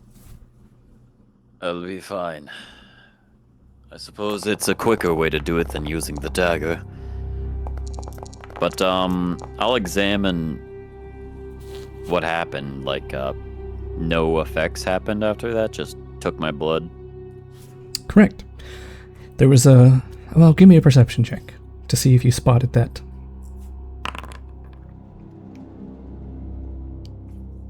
Yeah, there was you barely noticed a very faint glow run across the bowl after your blood filled it, but that's all. And as Nim, you kind of push the little girl behind you, she says, "Hey, I want to see, what's he doing?"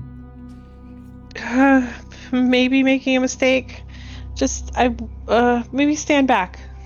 Is he gonna turn into dust like you said my parents did? Well, I don't know exactly what happened to your parents, but, I don't think they we turned just wanna into be dust. safe. That would be dumb. Yeah, probably. Hopefully we find them. Well, what are we waiting for? Let's go. We're not gonna find them just standing here. Yeah, how about you stick with me? And then she's gonna pull on Nia and walk over to the archway while they're still figuring out the statue, just to see what she can see down Nim, please roll me a persuasion path. check. Oh. Your persuasion versus this child's curiosity. Who will win? Child's curiosity.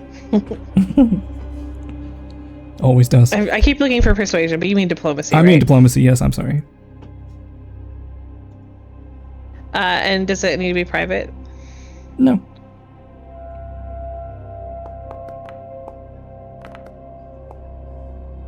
$18. Not too bad. She looks very unhappy. She pouts a little bit. She's like, "Well, you said we were gonna play and do fun things and find my parents, so you better not be lying to me." Well, I need your young eyes to help me spot things, so... I'm good at hide and seek. I always beat my dad in that game. Okay, but please don't hide. I'm not good at seek. Well, then what do you want me to do? I want you to help me look for anything unusual down this way, since they're looking at this boring old statue. Okay. She does a little skip with like her arms waving as she skips down the passageway and into the darkened archway and cups her hands over her eyes like, anything interesting or scary out there? And then she notices her voice echoes, hello, hello, hello. All right. I'm gonna... Does it look like more blood could go in the bowl? As you take a second, and especially after 20 minutes of Digger healing people, you notice that your blood after you turn back to the bowl is no longer in there. And once again, there is just that rust-colored stain near the bottom of the bowl. Blood isn't red enough. I'm just kidding. Freaking racist bowl. Lysander, give me a You know perception what? check. Okay.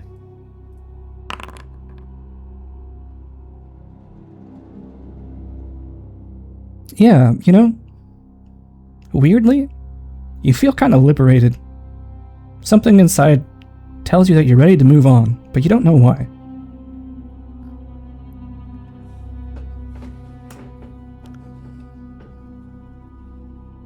Perhaps we should all make a blood offering. I'm good. Dropping blood in creepy bowls is not one of my favorite activities. No, Lysander's a glutton for punishment. He'll do it again. Alright, you approach the bowl, nothing happens. It seems like it's satisfied.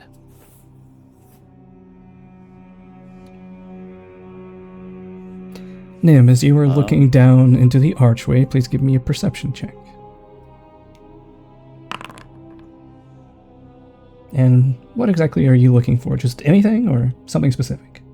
See how far down it goes. Any light sources like we've been seeing. Anything distinct? Is it still just carved rock? Are we seeing, signs of tools? Any of that? As you look into this darkened tunnel, you realize that it is a long and winding tunnel like you've been going through, and that it seems to extend well beyond your range of sight. And there is no other light along the way as far as you can see.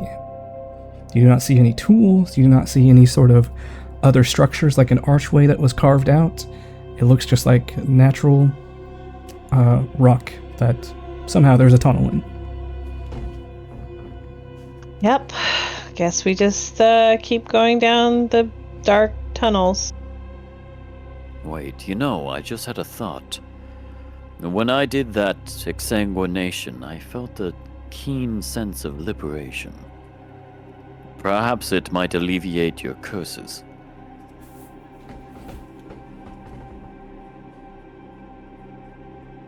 Giving blood to You a think bowl. so? Yes, balance out the humors.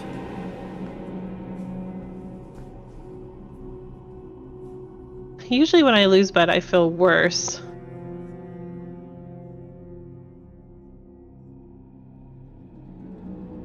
I look at Nia. Me too. I think I need more than a perhaps to start draining blood into strange bowls.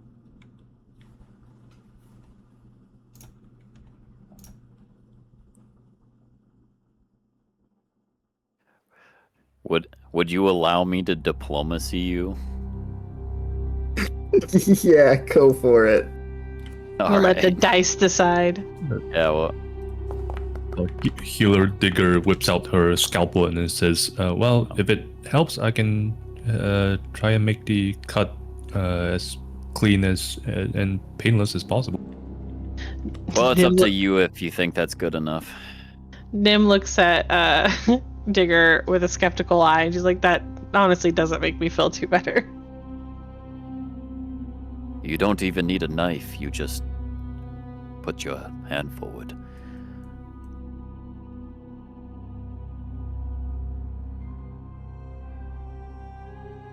Nia. Well, Lysander, you've been right about a lot of things on this trip, and we need to find a way out of here, so I'll trust you this time. What, I just walk up to it? Nim is immediately biting her lip and crossing her fingers, hoping everything The goes child well. turns around and is like, oh, what's going on? Are we playing a game? Nia, as soon as you say that you're willing to do what Lysander says, all of a sudden you feel the blood vessels on your arms and neck and face burst open as the blood is forcefully drained from you, and it goes flying over into the bowl as you take 15 points of void damage.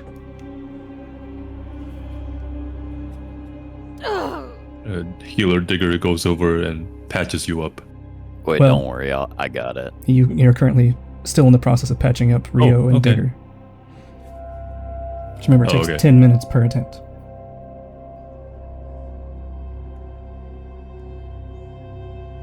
Lysander, I'll that give you- felt terrible. What? I don't know what you were oh. talking about. And as you say that, Nia, you feel a little less frightened. Your frightened condition is reduced by 1.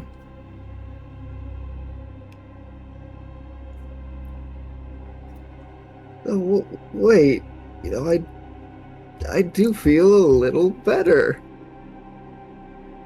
There's no way. Yes, it Right, must have pulled out the bad blood, the part of me that The was bad blood, that's what I'm scared. saying.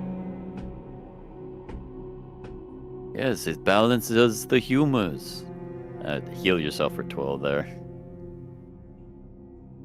right. The little girl says, oh, that sounds fun. I want to try. And she runs up towards the bowl. Whoa, whoa, whoa, you don't need it. You don't need it. What do you mean? You're all... I want to have some fun too. It's not just you guys. Oh, only hurts. adults should be donating blood. Well, why are you donating blood in the first place? She puts her hands on her hips. Because God said so. Which god?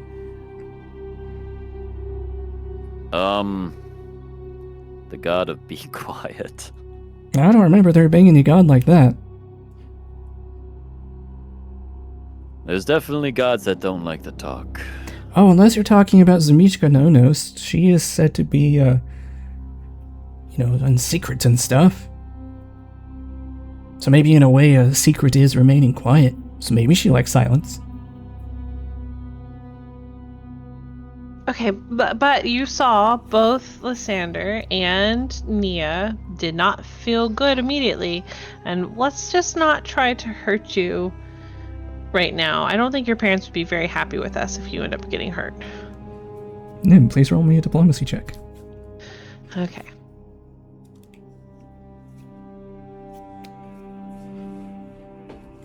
I feel like I'm pushing my luck on dice rolls. Could always use a hero point to try to persuade a child if you don't roll very well. Oh, 24! She furrows her brows as she turns around at you to look at you still standing akimbo, and after a few seconds of just that intense stare, with her Mukite jade-colored eyes boring into you, she sighs.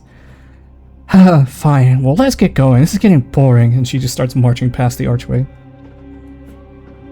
Oh gosh. Right, now or never, Nim. Do you do it?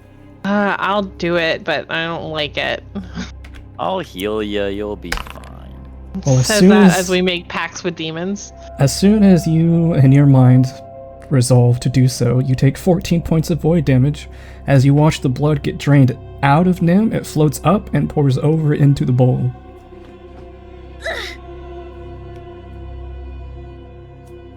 So that leaves Rio and Digger. Are you going to participate in this or not? Rio shrugs and sticks out a index finger into the bowl. Very well. And as soon as you make that decision, you take 20 points of void damage. As the blood comes from more than your finger, it comes from your the back of your palm, your wrist, your forearm, and pours in the bowl.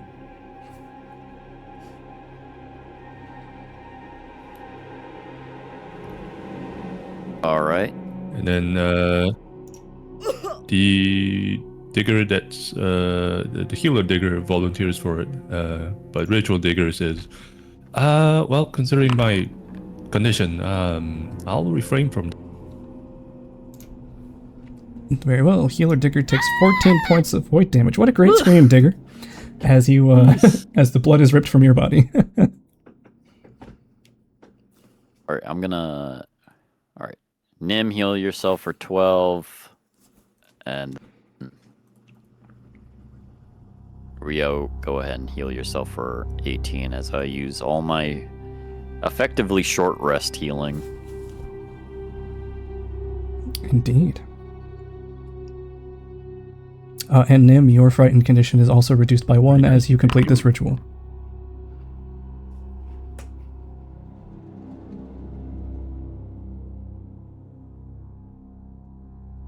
And you hear the little girl's gentle step skipping as she has gone past the archway into the darkness. I'm gonna start sprinting. Yeah, we gotta catch up. All right.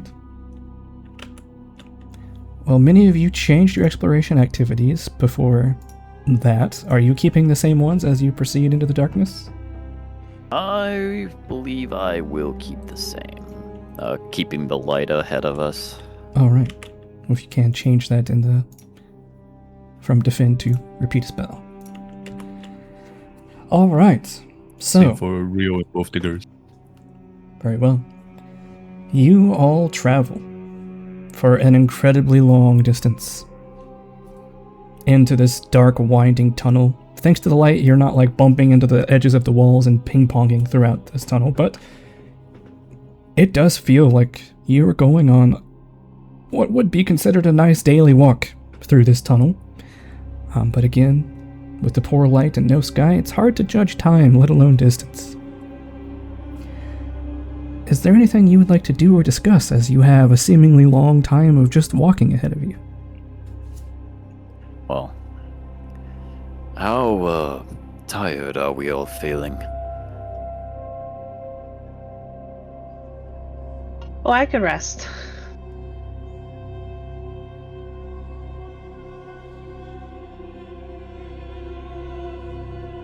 Like sleep tired, just general tired? I don't know. How many hours has it been? I could tell you. Do I feel very sleepy tired as if we've put in a long, hard day? Oh, I mean, you feel exhausted because you put in a very long morning at least. I feel very tired. I could rest. It might be good to at least take a break.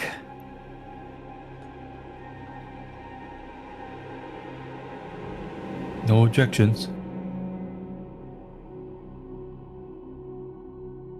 Okay. Well, did we agree on calling the little girl something, or have we? You have not. Doesn't she have a name? Do you I don't ask her think she that? remembered her. I don't remember if she remembered her name. Yeah. What's your name, girl? My name... she grabs her head. My name... my head hurts. She starts crying a little bit. It's like, it hurts so much. It seems like a similar condition to Rio here.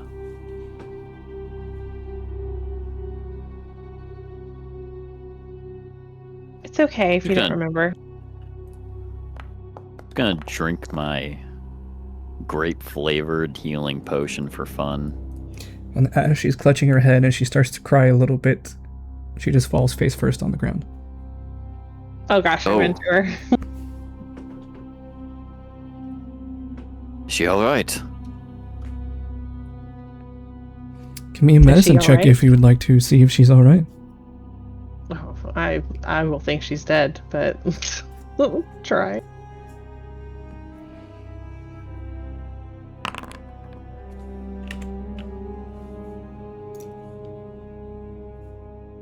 Yeah, you're pretty sure she just died and it's all your fault.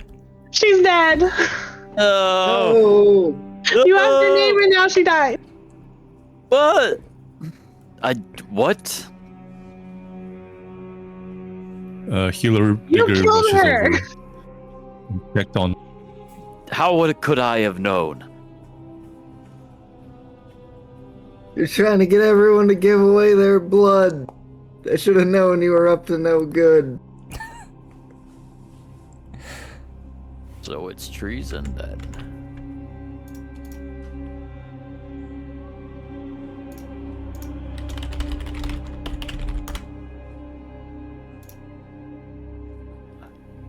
Well, other than a slightly nasty bump to her forehead, she's just passed out. She's okay. Oh, good. Nim, don't scare us like that. I didn't feel a pulse, okay?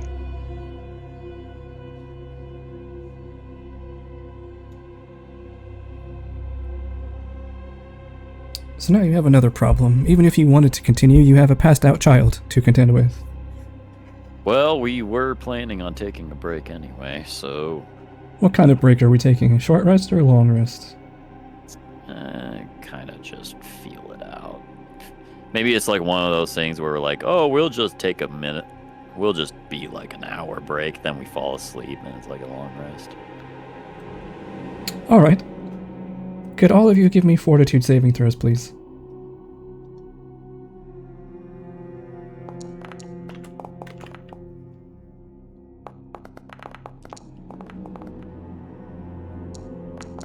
Wow, now you're busting out the high rolls.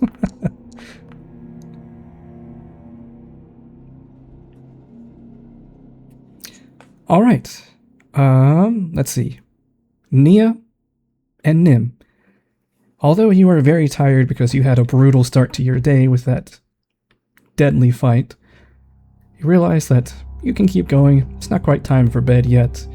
However, after about 10 minutes of your guys' rest, you look over and see that Lysander, Rio, and Digger have all fallen asleep.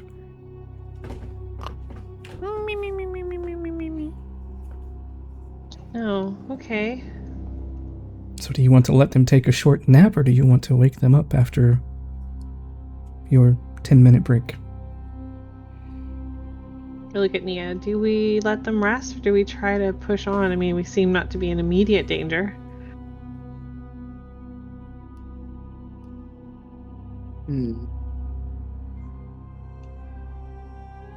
This seems like a safe enough place to take a little break.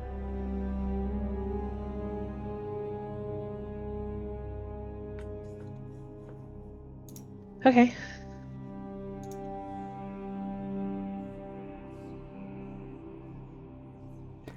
So then, Nim and Nia, what do you do during this little break, and how long do you let it last?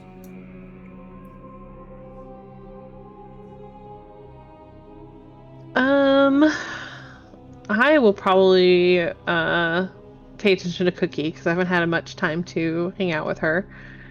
And so we'll probably play little games that we like to play while I'm waiting, and I might pepper Nia with questions occasionally.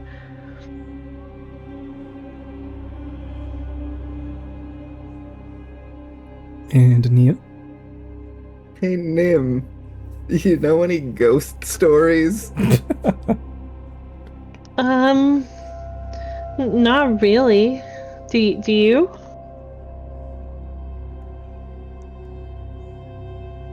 Oh yeah, I got a great one. It's about a group of adventurers just like us. And they got out alive. An underground crypt just like this.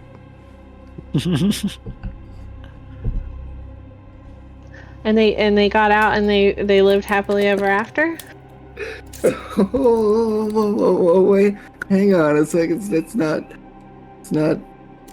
It's in the telling of the story that you gotta get there first.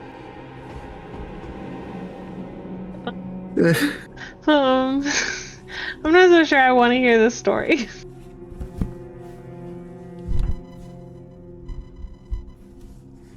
You know what? Maybe it's not the right time for it. Let's see if the guys are ready to get up and move on. I'm sick of being down here. Me too. I want to see the sky again.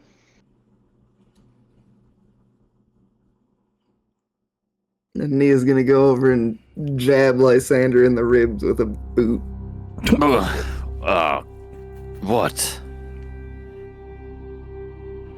That's a good thing I got Right. armor on. You've been sleeping long enough, lazy bones. Let's get moving.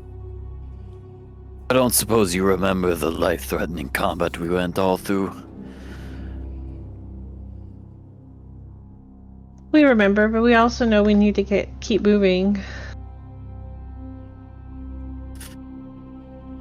Oy. Well, fatigue hasn't set in yet, so perhaps we are still good to go. Alright, time to go. And as you wake up all the others, it's at this point that you remember the last token of good faith that the Vengeful Prince showed to you all. And that was him notifying you that the digger who was performing the ritual, at some point during that ritual, requested backup to come, and the Vengeful Prince advised you to get out of that fortress to avoid encountering those problems. And that's where we're going to take a break. Be It's a back. good thing we didn't fall asleep. Good thing they'll only let you sleep for about 20 minutes. Alright. Great. I didn't have an in-character reason to be like, let's keep moving. Oh, but you did. You just forgot about it. Alright, be back in 10 minutes, everybody. Alright. See you soon.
All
right, let us resume, shall we?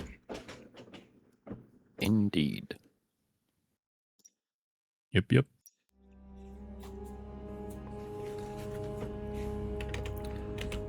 Which, Bull, just in case you don't realize, you are muted. Oh, yep, thank you. Let's go. Let's do it. Alrighty. So yes, you woke the group up from their 20-minute nap, and you remember that the last act of good faith the Vengeful Prince did for you was warn you about incoming reinforcements.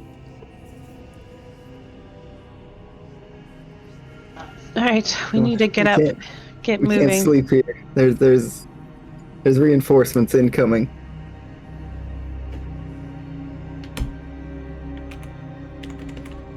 Very well. So, you resume your march through this long, dark, and winding tunnel. Does girl wake up, or is she still passed out? After about 10 minutes, she wakes up. See, she does have a bit of like scraping on her forehead where she fell on the ground. And she's like, those nights are so bright. We just gotta go a little bit further for now, okay? I want to sleep. It's okay. We'll get there soon. Okay. Healer Digger is gonna pick her up and carry her like her child. Okay, I was going to say, what do you like? What here? What are you doing here? All right, so yes, so Digger is now carrying her, and you all continue down again what seems like a nearly interminable tunnel with no modern-day watches or anything like that to help you track time. It just goes on forever. But eventually, the winding path terminates before a treacherous downward slope that, were it not for Lysander's lights and Nim being on the lookout, could have easily resulted in many, if not all of you, experiencing a fierce tumble downwards into a darkened injury. But as Nim and Lysander stop you all, you do notice that there are faint sources of light provided by glowing stones in sort of jagged, unevenly spaced points down this treacherous slope. More of those glowing stones. Yeah. You also spot... Go ahead. I was hoping we'd be on our way up. As you approach this, the end of the path here, you notice that there are also two statues flanking this point of descent. They are each bathed in yellow light from the glowing stones that are 15 feet overhead of them. The first statue is a robed figure standing behind a podium with his arms outstretched and mouth open as if he's speaking or giving a speech of some kind. The second statue is a humble-looking man whose face is blocked by a sculpted mirror.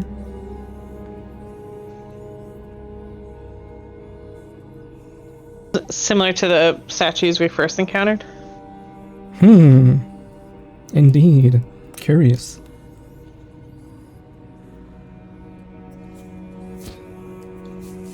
There are, once again, they are on small raised pedestals, and there is a plaque at the base of each of them. It's just like the opening of this place.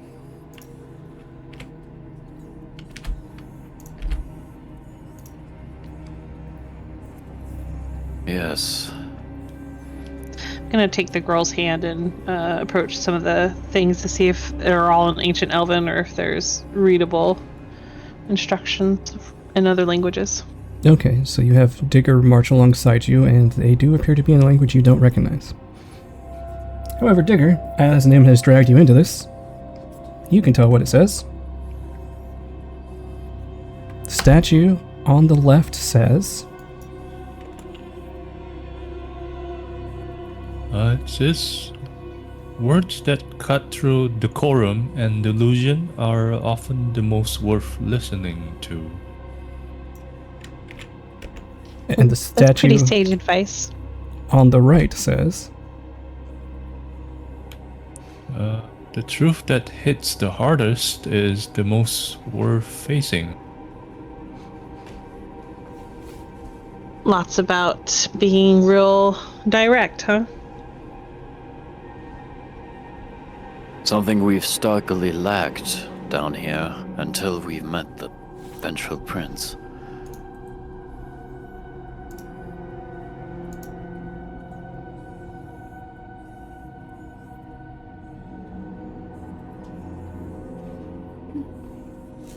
Well, if it's anything like the puzzle in that one room, we would need to figure out how to interact with them. And then looking around, is there anything else in the chambers worth? Give me a perception check.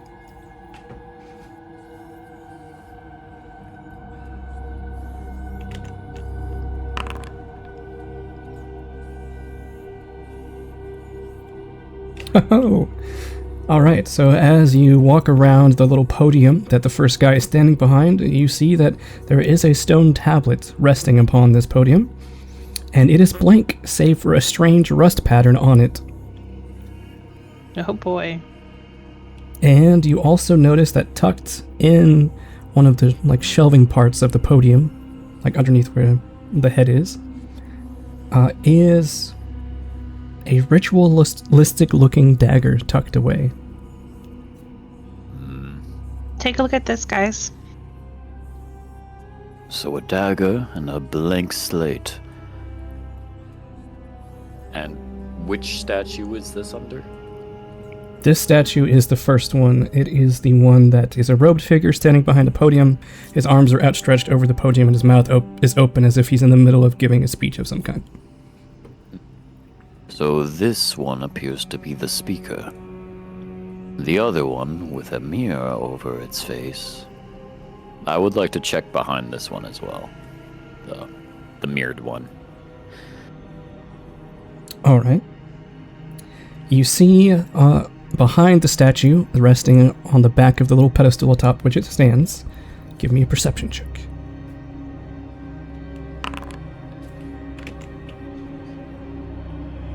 You see that there is a large rusted hammer there.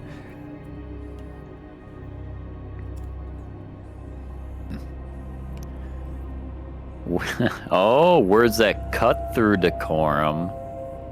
And then truths that hit the hardest. A hammer and a dagger.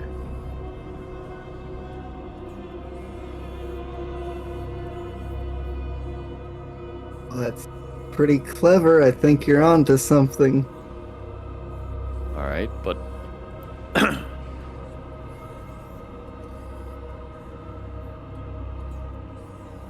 So there's just the hammer, there's nothing else? Correct. And I can pick up the hammer? Do you try to pick up the hammer? I would like to pick it up, but not really. I would not really take it, is what I'm saying. Okay, so you just want to like feel how heavy it is? How heavy it is? Yeah. Alright, well as you go to lift it by the handle, I need you to give me your opinion on what I'm about to describe. I knew you were baiting. I knew it. There appears to be rust around the rounded part of the hammer's head, as if it impacted something and rust stained it there. Or blood. Alright, I'll set it back down. It's surprisingly light, being made out of solid stone.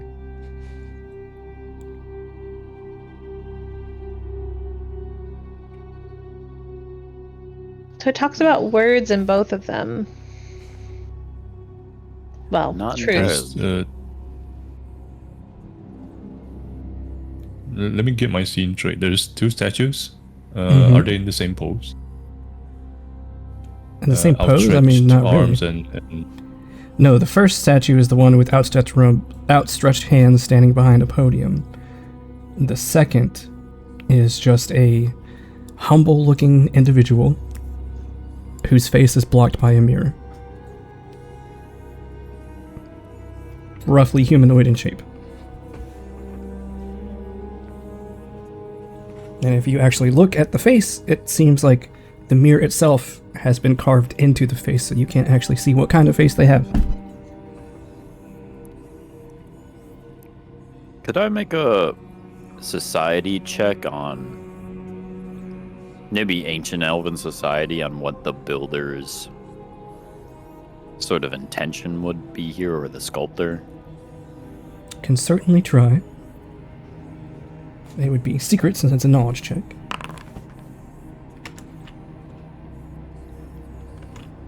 You're pretty sure they want you all to kill each other and sacrifice your blood, the blood of all of your companions to these statues.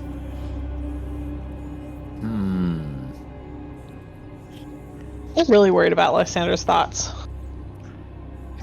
I'm getting some intrusive thoughts lately. I think that's gonna be There's a stay an dagger on inside thought. That's gonna stay an inside thought for Lysander. What was your question, Rio? there's a dagger on the left podium, right? It's And inside the hammer podium, yeah. on the right. Yeah, so there's no podium for the right statue, it's just on the base of the statue behind it. It's like in the leftover space between the sculpture and the pedestal that it's on.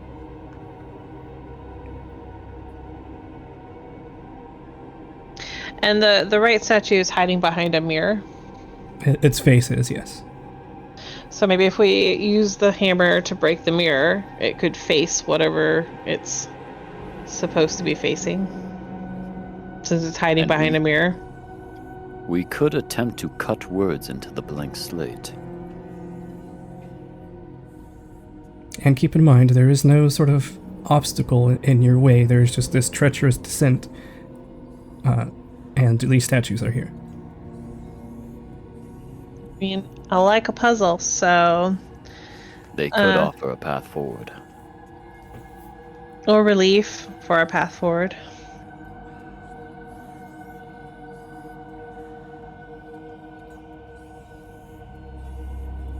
Okay, what do we think about those theories?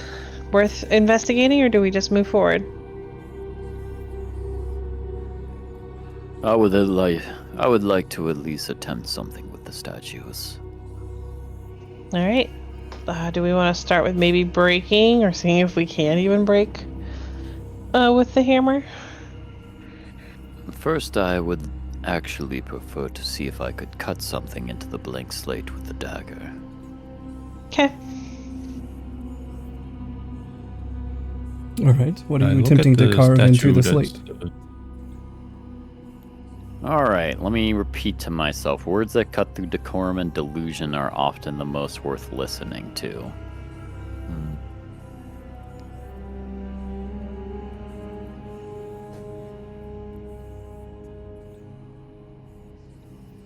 So essentially be blunt. Or it could But literally on. mean writing down decorum and delusion and then slicing through the two of them. Words that cut through Bro, that would be a little devious. You know what? I like that. All right. So you spend a few moments What's the Elven word for a friend? trying to carve decorum and delusion into the tablet. And then I make a slice through those words. All right. And Rio or Digger, were you saying you wanted to do something while he was trying this? Oh, it's fine. I was overthinking it. I was trying to see what the statue was mouthing, like trying to guess the word, but you know, it's a statue. Yeah, you can't tell. It's just that the mouth is open as if it were speaking. So, Lysander, as you spend a few minutes doing this, you slash through, carving a slash. By the way, what are you using to carve into this stone slate? The ritual dagger. Okay. If it Give was me advised. an athletics check. Okay. Would 17 on insurance work, or do I need to push harder? 17 for assurance? Yeah, I'd say that'd be enough. Alright, so you spend a few minutes carving these words out, and then, very difficult, but you find a way to just repeatedly stab the stone slate with the dagger to try to form a series of cuts that make a somewhat slash. And as you finish, all of a sudden you feel a sharp pain through your cheeks, as if they were cut on the inside, as you take 10 points of piercing damage, or slashing damage. A little bit of blood fills your mouth, and there's a slight purple flare from the stone tablet. Well, it definitely did something. It sure did. Blood leaking out of mouth. Oh my god. How much damage? 10 damage? I'm fine. I didn't expect Did you bite your tongue? to have my root canal done.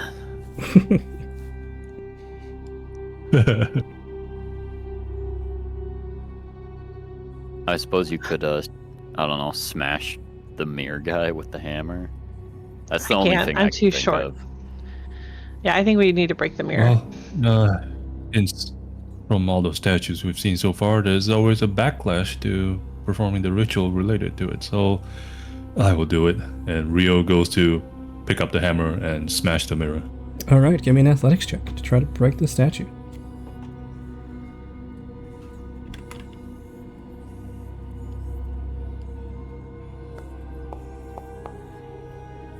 Nice. You swing so hard that you completely obliterate the entire head of this statue. And as you do, you damn. feel a resounding crack in your own head as if you were punched in the face with this hammer. As you take 10 points of bludgeoning damage straight to the cranium. And there's a little display of silver sparks that shoot out of the statue's head before eventually subsiding.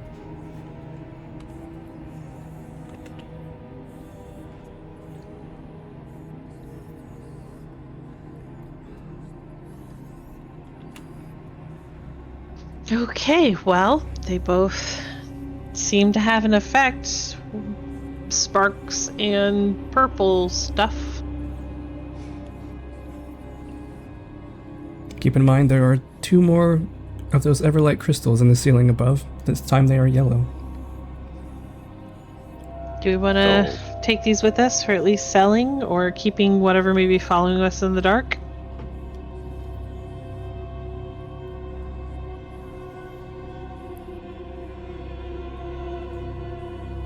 How high up are they? 15 feet.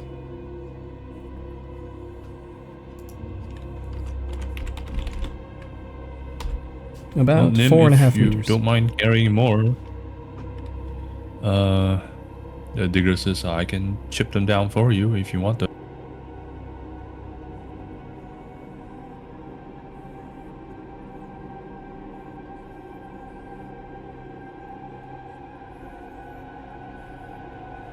Do they even do anything else other than glow? Digger asks Nim. It's like a permanent glow, but mostly that's all I know about them, or what I can tell. But they might go for a little pretty penny, and at least make anyone who follows us have to figure out something to do in the dark. Well, I don't see the harm in it, sure. And then she gets boosted up by Rio, and then she starts chipping out the lights. And then the other digger, being bored, having nothing to do, she's gonna try and patch up Lysander's mouth. Alright, so give me a nature check for Digger 1 and medicine for Digger 2.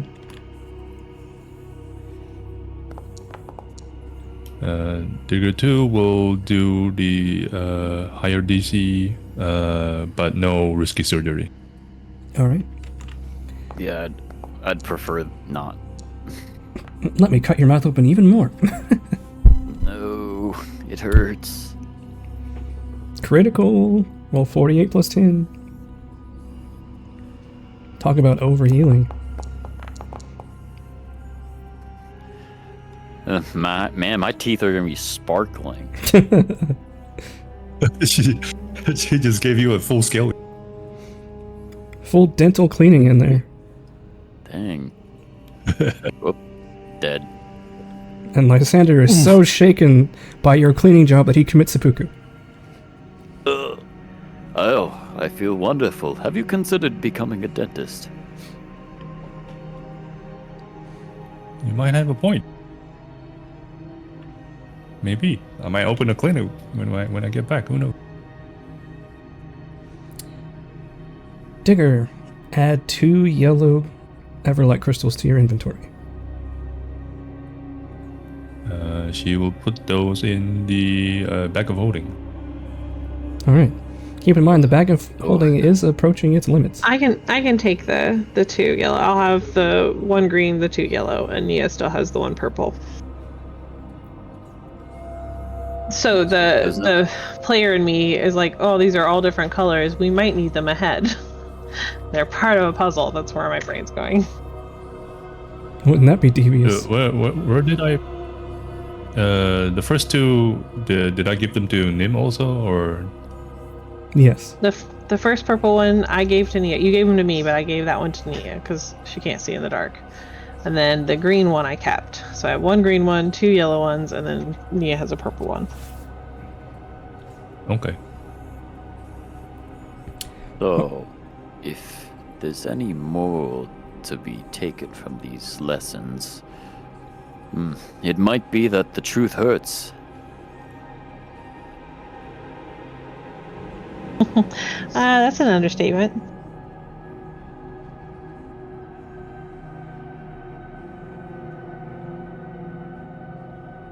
Oh, now we need to navigate another chasm. Not a chasm, it's just a very treacherous downward slope, such that it would be hard to keep your balanced if you were just to walk normally. Oh, so we So can it's gonna kinda, take like, some slide skill. down it. Yeah.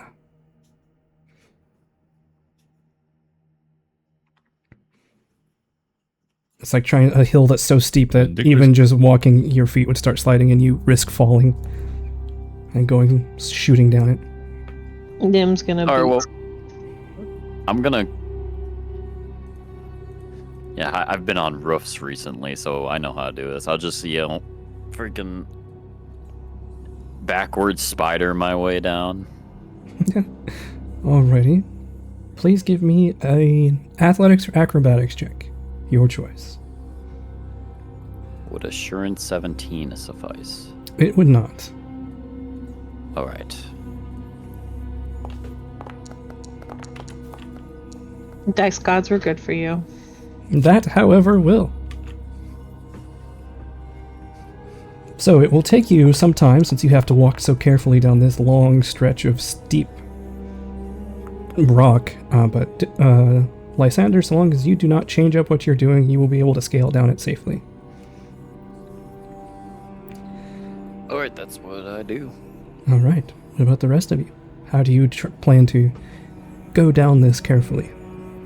I'm scooting on my butt, like you would go downstairs, kind of thing. Alright. Feet in front of me, arms behind me to keep me stable, and just scoot down. Yeah, Rio will stay in front, also scooting, but be ready with his tail to catch anyone that slides further. Nim, I think this would be a reflex save for you.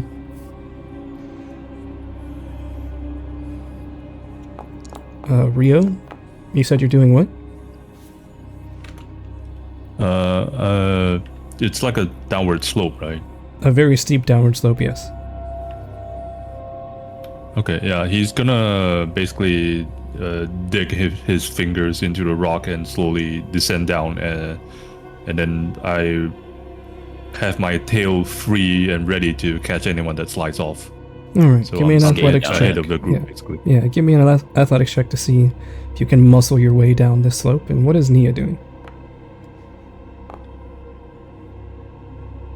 And let's say little girl's on Rio's back. Very well. Bull, you're muted, by the way. Yep, Nia is going to try and like slide down the slope in like a crouch. Alright. Why don't you give me an acrobatics check?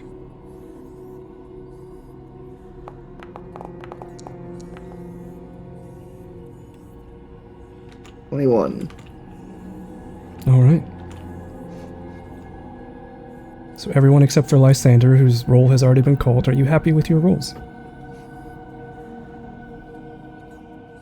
Yeah. Very well. So, here's what happens. Lysander is able to crawl his way down easily enough. Nim is able to scoot, albeit very slowly. She seems to be going just fine. Rio, he's going about this the hard way, trying to muscle his way down a slope by clawing through the rock. He unfortunately slips and begins Oh no, the girl's on him. begins skidding down the slope at increased velocity. As this happens, his muscle memory kicks in and he slams the shield down to his feet, and it immediately retracts to the dagger shape, and he stands on it. Give me an Starts acrobatics surfing, huh? check. This is going to be difficult, but if you pull it off, it'll be What very the- cool. Yes. It will be very cool. Cowabunga, dude.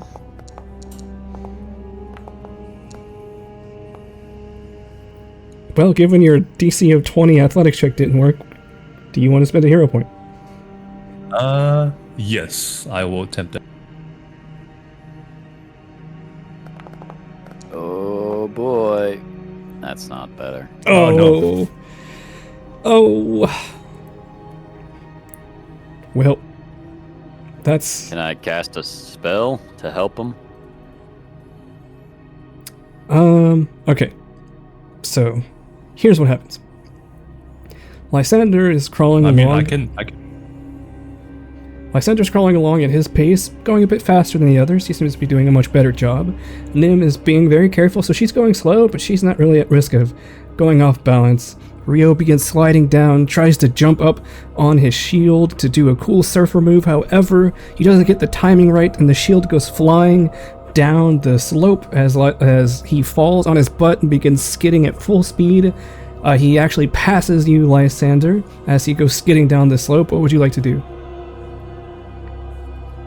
Alright, I'm just gonna generate a ladder next to him that he can hopefully climb on. Alright. Rio, please give me a reflex saving throw to see if you are able to react in time to grab one of these steps. I'm assuming you're using helpful steps, Lysander? That's correct, I got. It's one more spell in the tank after this, then I'm tapped. Ooh, 13. Rio, as you go sliding, you try to grab, you claw into the wooden construct that Lysander has made, tear a chunk off, but are unable to get a firm grasp as you continue sliding down at breakneck pace. I'm just gonna keep guiding my direction since I have a partial fly speed. I'm mostly just making sure Oh, you cut out. You're doing what with your fly speed? the girl doesn't get hurt and speed, high speed. Every time I touch like the ground, I'm gonna try and guide my falling direction and my keeping myself upright. Like I probably can't slow myself down, but I'm just gonna try and stabilize myself as much as I can. Sure. And prioritizing not letting go of the girl. Give me a reflex saving throw.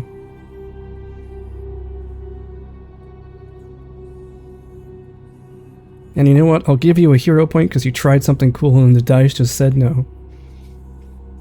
Alright, well 25. You get dangerously close to the bottom of this treacherous descent as you're trying to pull your energy to fly into directing your free fall, but at the very last moment, you're able to use your combined power of flight plus digging your heels in to where you spring forward almost like a springboard, and you just barely stop as you flex all of your core muscles. Your face is like an inch from the ground on the other side as you stop yourself from propelling forward like a cartoon of Tom and Jerry stepping on a rake, you know, as it just pops up and smacks someone in the face. That's pretty much that's pretty much Rio as he goes springing forward, stops himself just in time. A couple beads of sweat drop off, hit the ground, and let out a sigh of relief as you situate yourself and set the girl down gently. And Nia, you also slightly lose your balance as you are trying to crouch and do a cool slide. You fall onto your knees and begin skidding downwards. How do you attempt to save yourself? Still there. Yeah, the ladder's still there. Give me a reflex saving throw.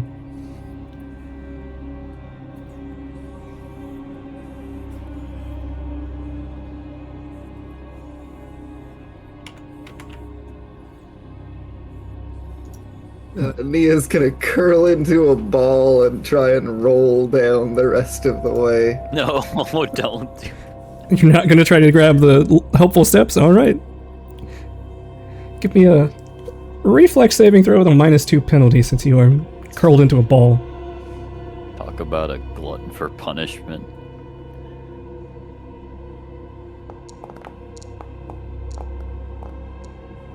Uh, 20. Alright. So, Rio, from your skidding and balance problems, you take 20 points of damage. And Okay. Nia, from skidding on not only your knees but also rolling on a ball, the jarring and painful motion of being thrown side over side and head over heels, you also take 20 points of damage. But you are able to roll into the next area of this tunnel without being much worse for wear. And then a few minutes later, as you all are clambering down, hurting yourselves, Nims finishes scooting her way down.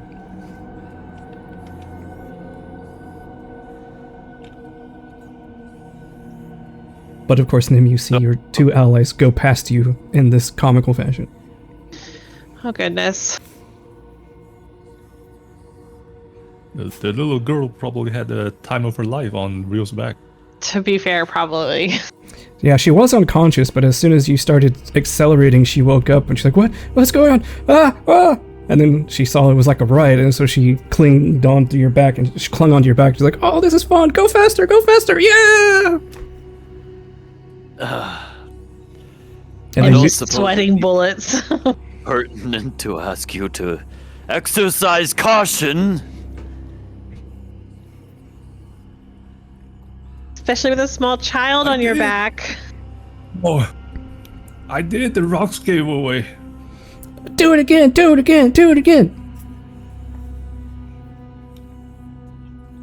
We're no longer trusting Rio with her. He's no longer allowed to babysit. He's the cool uncle. He's been demoted to cool uncle status. He's Uncle Jesse. Seeing that you're not going up there, Rio, the girl like pats on the back of your head. She's like, "Go climb up there. Let's do it again. Let's do it again." Maybe not anytime soon. Oh, why not? I haven't felt this in ages. And then I'm tumbling What? over on the The ground. love for an just amazing almost child like dry. me? Is that what you haven't felt in ages? Just give me a. No, I mean my elbows and my knees. They hurt. All right. Give me a all right, moment. I'm putting a hand on Nia. I'm putting a hand on Rio. And I'm pumping. All right, that's what, 18 In feet another of both of them? context, that would sound very bad. Yeah, that sounds very weird. You shouldn't do that in front of a child.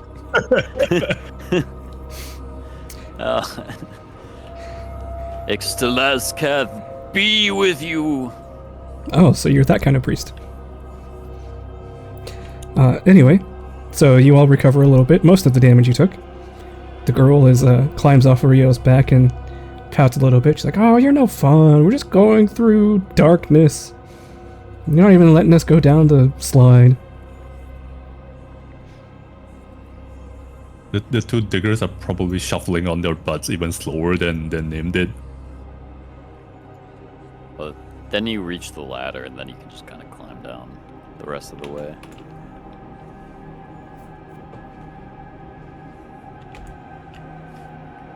Very well. What's our situation here? Looks around. Yes. Once again, you see that there is a long, winding tunnel ahead of you that disappears into darkness. Seems to be no really noticeable shapes, no statues in sight. Given how uneven the what limited intelligent architecture there is in this place, it's a little strange that there isn't more of a like tunnel or walkway or just more architecture in general. The spacing seems to be very strange. Well, I'd like to take a moment to refocus. Alright, so you all are taking a 10-minute break. Another 10-minute break. It's up to you. Probably a good idea. I'll also focus. These knuckleheads keep getting hurt. Yeah, I mean, What I gotta do? The Alright, two diggers are gonna one- go around and That's one focus point, so I think we're good there. Alright. Well, as you all get ready to settle into a break, you hear a voice echoing down the tunnel, mocking you as you all fall. And it says, the voice, it seems to fluctuate between male and female sounding. It's kind of androgynous. Or maybe it's like or maybe it's like the Shepard voice in Mass Effect 3, where it's both of them talking at the same time. And the voice says, "Look at you all trying to climb down this slope like a bunch of amateurs. Lucky you all didn't break your neck, but maybe you deserve it with how pitiful you are. Get out of here. No one wants quote-unquote heroes like you." And as you hear these insults,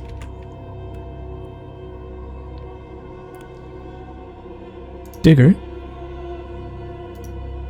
you take fire damage, Fire damage? Oh, ow.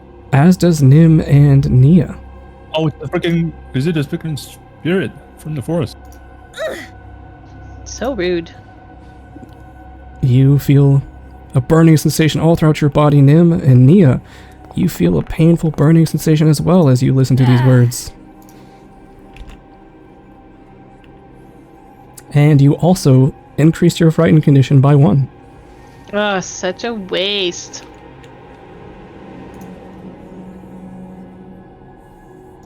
So everyone that gets burned, they get frightened 1.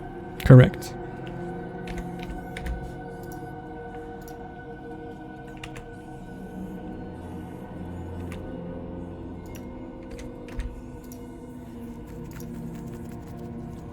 And as Digger, as you go around to begin patching people up, all of a sudden you realize you, as well as many of your friends, are now actually on fire. What is happening? Oh, that's a lot of. Spontaneous combustion, huh? Stop, drop, and roll. That's what they taught me in school. I'm gonna try to use my cloak to pat them down. Alright. Give me a check of some kind.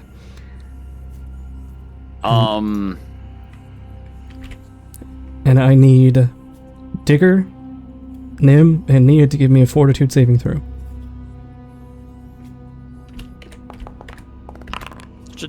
Nature I sounds right. try and Fire find is out? nature. Is that the 42 saving throw? Fortitude is to see if you recover from the persistent damage. So you try to pat someone out, Lysander. Who are you trying to pat out? Let's, I guess whoever's closest, Nia, maybe. Alright. You end up just kind of slapping Nia with your cloak. It doesn't really seem to do too much. So, Digger, as you try to put it out to no avail, you take 12 points of fire damage. Nim, you fully recover. You can remove the persistent fire damage. Nia, what did you roll for your fortitude save? 17. 17. Alright. So you also take this 12 points of damage. As the fire seems to spread, and you're continually burning, what do you all do as Nim seems to magically recover? What do you do to put it out? No, I'm trying. I'm patting. Alright, with that, Lysander manages to pat you out, Nia, leaving Digger the only one still on fire. It's hurting! It's burning! She's gonna drop and roll. Alright, give me a reflex saving throw.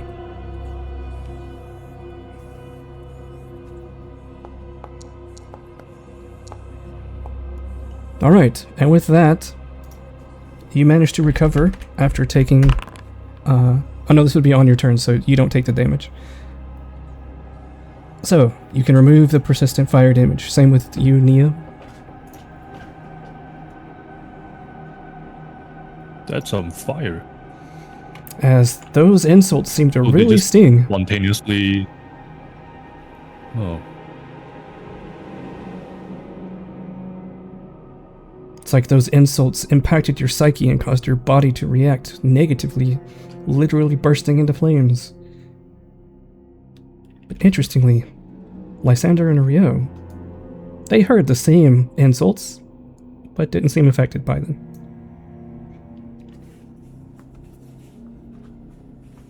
Do you need potions?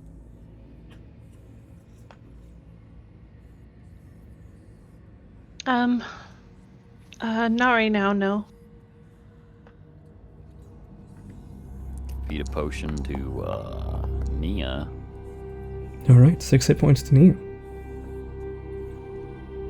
And now your 10-minute rest begins, as the panic of all that interrupted your brief respite.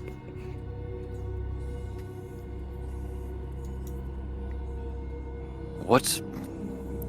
Now what manner of spirit haunts us? I don't know, but we're gonna have to keep heading forward if we're gonna get out of here alive.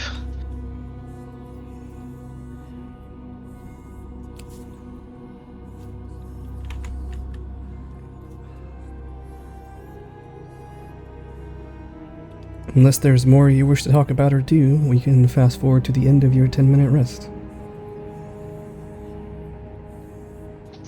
Nope, that's it. Isn't it an hour recovery, Digger? Or no, you have continual recovery. She has a...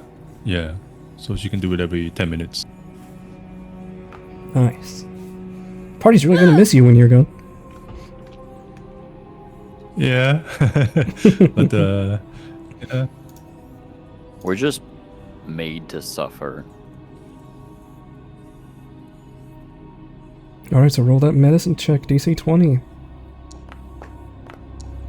That's a critical. We're like mummies at this point.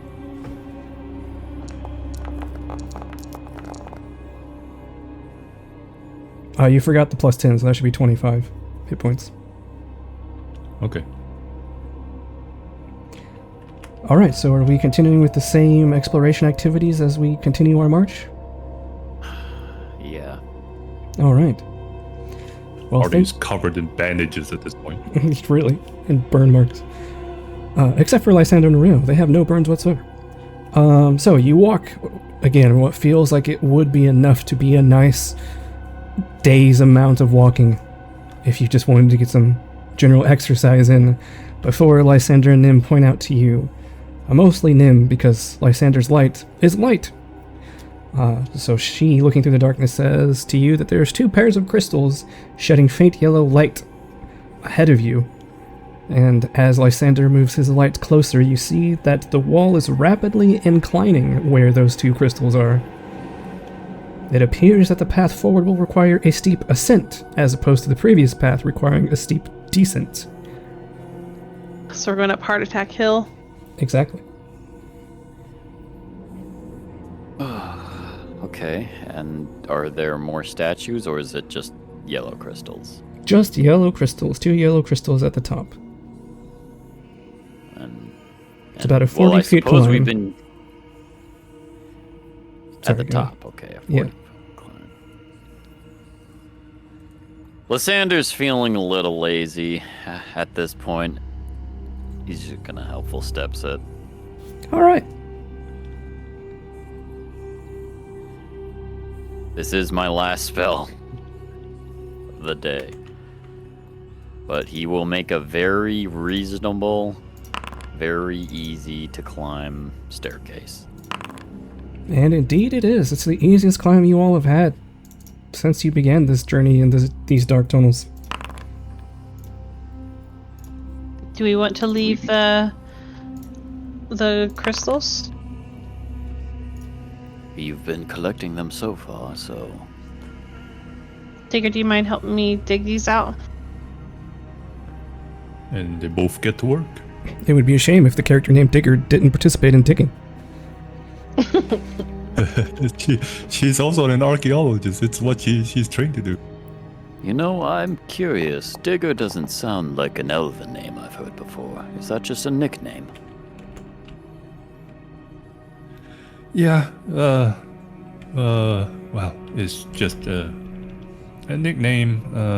When I was working as a trainee at the Elven Academy, where they taught me most of what I know now. Some of it for archaeology, a lot of it is historical studies.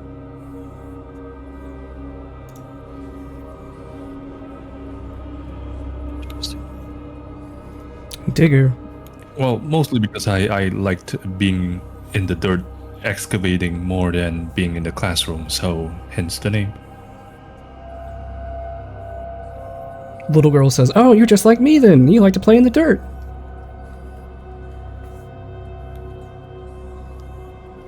I know, right? They're pretty fun.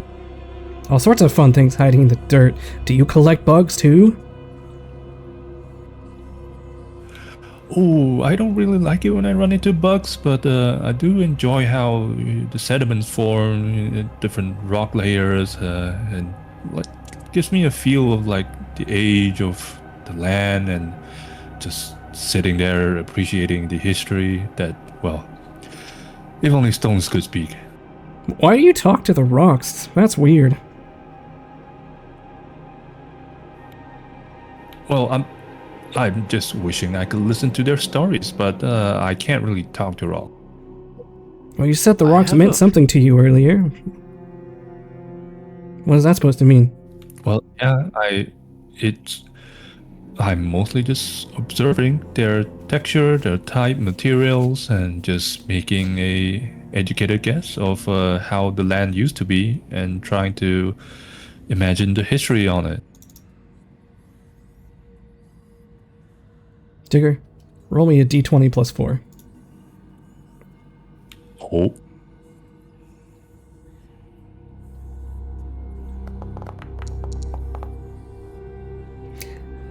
It takes you a little bit to understand because you're not used to dealing with kids, but you imagine she misunderstood the word sediment to be you said it meant something to you. Ah, Because she's a kid, she doesn't know what it sediments are. clicks and then she... it clicks and she feels a bit embarrassed for going into academic speak and now remembering that she's speaking to a child. Yes, you're a child. Your opinions are invalid. You actually say that? No. Oh, okay. Lysander's mean to children because Samsarans don't really Yeah, deal with it, but you don't say that out loud, but for some reason you get a glare from the little girl and she seems mad at you for some reason. Lysander's just gonna accept that the girl's gonna hate him, so... She walks up to you and it's like, "You're a meanie!" and kicks you in the shin. "Ow, you're wearing metal boots, that hurt!" I can't stop you from hurting yourself. Isn't that your job as an older person, is to take care of the small people like me? Yes, it is my job. Well, you're not very good at it.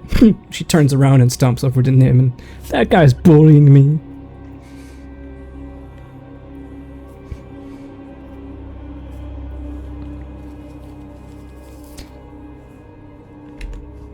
Nim, do you respond? Going to... Go ahead. No, I'm just gonna... I'm not good with that. Or Lysander's not good with that. Alright. So the little girl has saddled up to Nim and is now pestering her. As you all continue your march, by the way, Cole, are you still here? Yes, sorry. I had to deal with the dog. Oh, no worries. Did you hear what the little girl said to you? No, I didn't, sorry. So she had a little spat with Lysander. She kicked him in the shins, but Lysander's wearing boots, so it hurt her toes. So she came stomping over to you and said, "That guy's bullying me." Yeah, so Lysander didn't say anything in character, but it's implied she read his mind. Did, what do you mean? I didn't... He's saying mean things to me. He doesn't like me. That's rude and mean. He's bad at his job. He needs to go to timeout. Lysander, did you say something mean? I said no such thing. It was marked on his face. He was thinking really mean things. I could tell. Well, how about we ignore Lysander and you and I come this way? That sounds like a great plan. She sticks out her tongue at you as her and them walk by you, Lysander.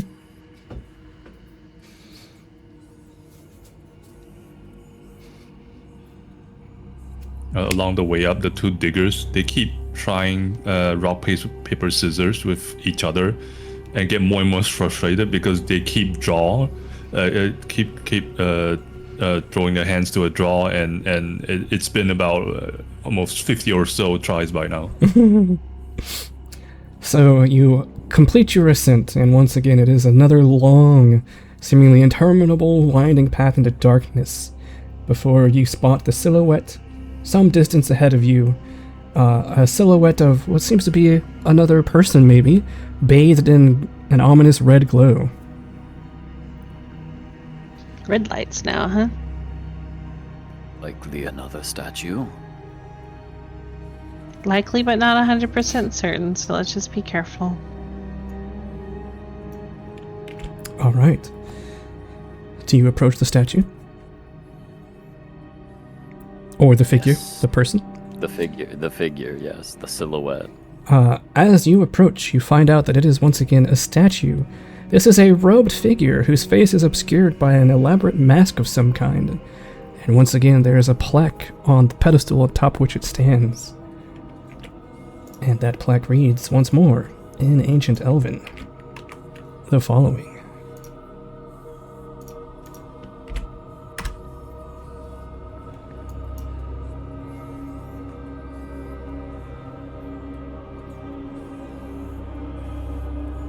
Digger goes to read it and says, "Sometimes the truth is better off left unknown. Once discovered, some truths are no longer worth the pain required to uncover them." That's weird.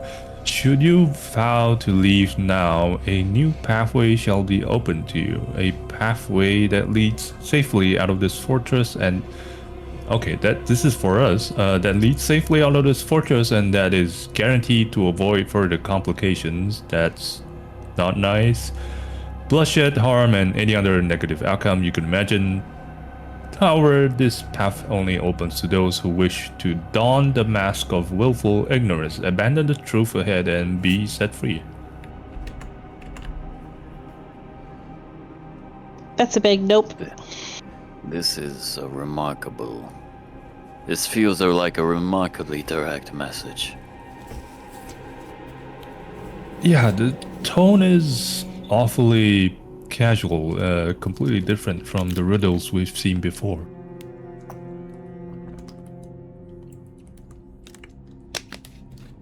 It's similar, if you remember. You wouldn't, Digger. But the ghost that was in the cage prior to the ritual room, it told us of a way out before needing to abandon something.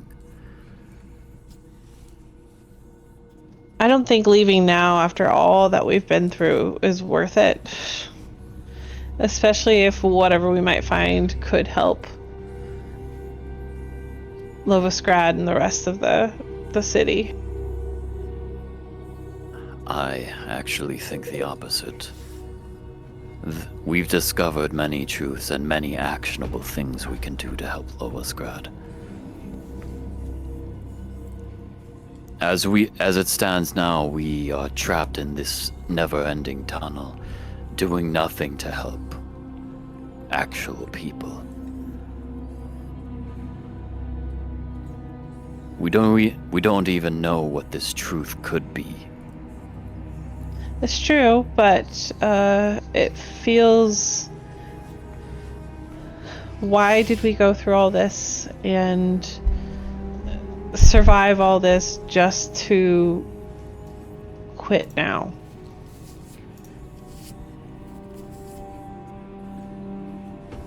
As an oracle, I must tell you something. There are never-ending mysteries to this world.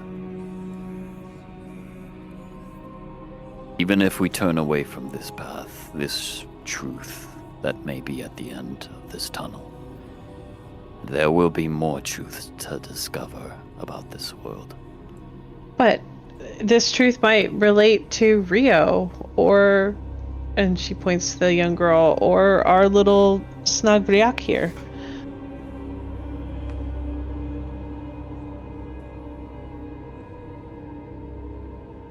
Rio walks up next to the plaque, spits on it and says, "This plaque and whoever wrote it offends me.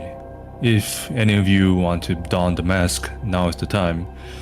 You have but 10 seconds before there is no chance left. What do you speak of? Do not act rashly.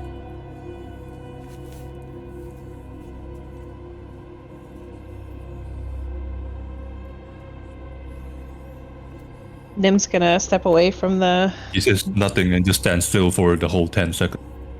Yeah, I'm gonna step away from the statue. I'm gonna get between you and the statue. I said do not act rashly. Lysander, as you see this happening, you realize that there is an old wicker basket at the base of the statue's feet.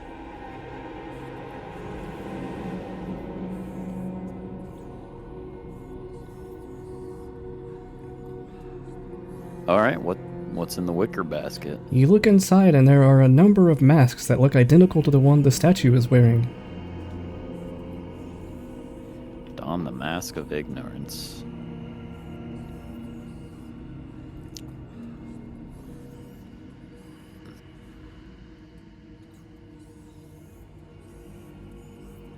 And you realize that Rio has put you on a timer. Do you reach out for one of the masks or do you let whatever happens happen? As you're thinking, Nia, how do you respond to all of this?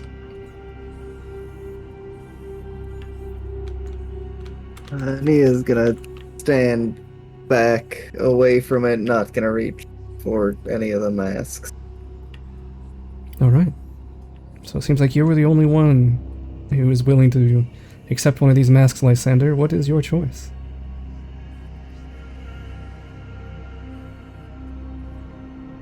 Well, he's not going to do it alone, that's for sure. He won't abandon his team if they desire the truth. Very well. Lysander, I will give you a hero point for sticking with your party even when you disagreed with him. The rest of you wait until the 10 seconds is up. Rio, what do you do? I look at him and I say, right, no takers? Nope, we've come too far. I'll take that silence as all right. And I grab the wicker basket and I smoosh it over the statue's head. Alright. As you do that, on the wall opposite the statue, you hear a grinding noise, and as you turn to look, you see that part of the stone wall itself seems to be sliding upwards. There appears to have been a secret doorway here, and it leads into another dark chamber. And don't forget, there is a glowing red crystal beside this statue as well. I'm gonna ask Digger to help me. We're taking all the crystals with us. Alright. Digger, you don't have to roll for it at this point. You, oh, it looks like you already did. Okay. Well, you rolled for it, so we might as well see. Okay, yeah, good enough. You take 10 minutes, chisel it out of the wall. You can add a red Everlight crystal to your inventory. So 1 purple, 1 green, 1 red, 4 yellows. Alright. So there is only one way forward still. Do you go through the seemingly very intentionally designed door? Well, we've made our choice. Very well. Only ways forward. You walk through what appears to be about 20 feet of worked rock. No longer the rough, pure earth or pure Angara that you've experienced before, but this has been smoothed out, chiseled, clearly made for walking and traversing. And it opens up into a dilapidated amphitheater. You are standing on the stage at the bottom of the amphitheater, and a number of empty, broken seats line the structure above you. There is a large stone table in the center of this staging area. And anyone who would like to look at that table, give me a perception check, please. Was this that same amphitheater that Digger was in? With the the lecture hall? It is indeed. Memories come back to Digger as she realizes she's been here before. Lysander and Nia, you recognize that there are, although the top of that table is covered in dust, there are unusually uniform breaks in the dust, as if something used to be sitting here until rather recently.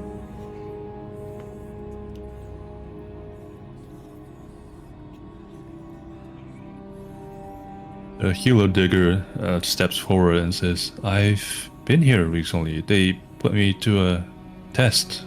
This whole room was filled with the old spirits of the elven scholars. They were trying to debate about whether to continue the abominable experiments or not.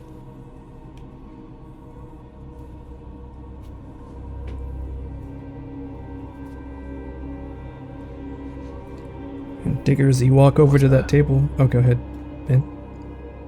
I was just gonna ask, was there any more details? Well, they put out a few documents out of order, and I was trying to piece together the timeline of the events that involve the experiments with the new races and the magical experiments for new species and, well, Rio's involvement. I kind of got it correct, I think, and then at the end of it, I had to, well, have a whole debate with the spirits themselves about which choice was the correct one. And it seems like I came to the same conclusion as Rio once did, which is to continue the experiments, but with safeguards in place.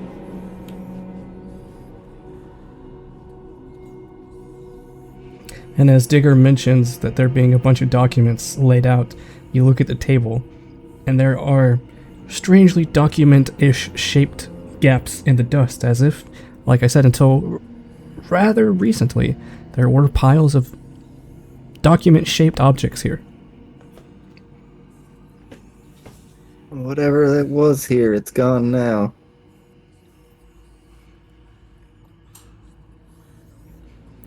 Looking at this amphitheater, you can imagine, just like that grand library you found, that in the past this would have been an architectural marvel and probably an exciting place to be for all you nerds. But now, being so long forgotten and worn by time, it barely looks... It doesn't even look as good as the facilities in Lovosgrad at this point.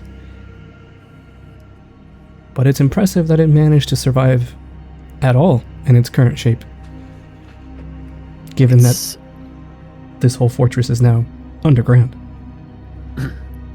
Indeed, and it's in such a strange location relative to everything else as well.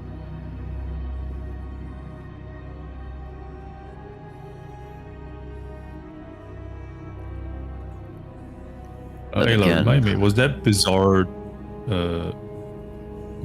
was that bizarre megastructure past the lecture room, or was it before? We shall find out now, won't we? Okay.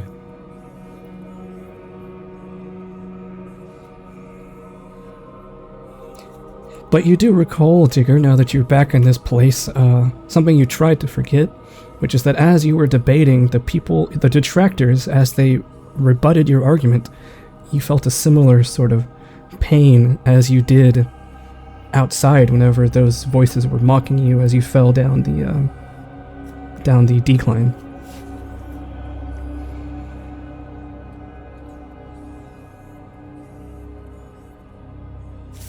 I think whatever we encounter ahead, it will be something to do with the lost ancient scholars.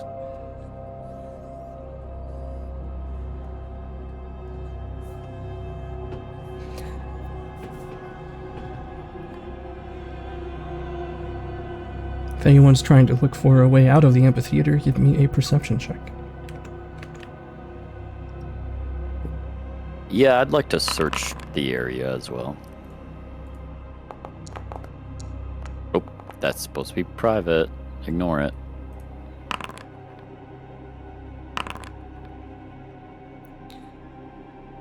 Nim, you immediately clock several exits, although you notice that most of them appear to be caved in.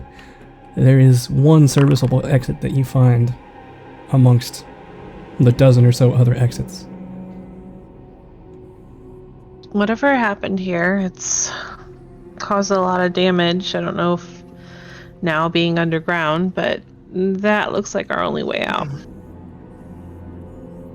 You do notice, Lysander, fresh little bits of blood on the stage here, near this table.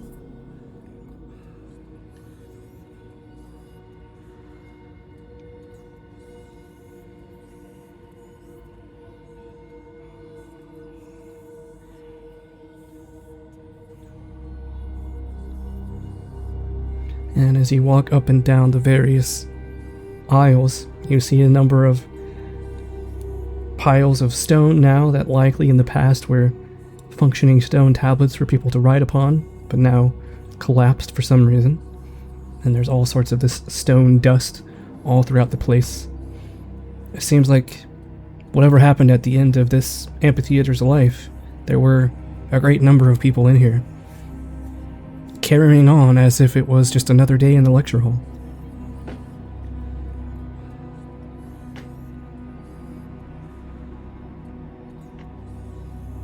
Do we want to try and explore or just head out?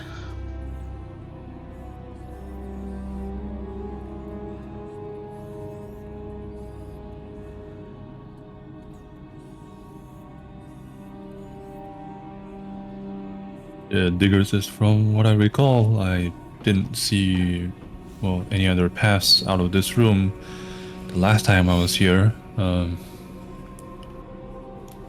We could keep moving. I think I have an idea of what's next if my memory isn't jumbled up.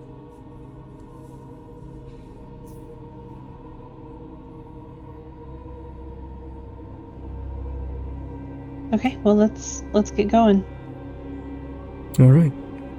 You walk up the many stairs to the back, where there is a functioning wooden door, largely rotted. You manage to creak it open, and you travel down about another 20 to 25 feet of, again, worked Angaran hallway. And you stumble into a 20 by 20 room. There's an archway immediately into this room from where you're standing, and just on the other side of that archway is a raised pedestal, out of which sticks a black blade. Beyond that pedestal itself, you see that there are four sculptures standing across from each other. One sculpture seems to be a mural that has a collection of pendants of some kind. One depicts a vaguely humanoid creature with large angular wings growing out of its back. One sculpture is just a giant question mark.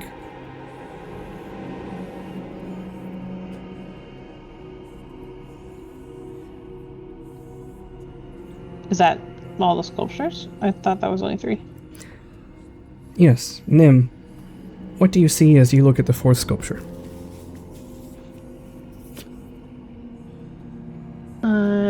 The question mark, or you just mean? No, the other one. Let me send you a question, so it's to keep this.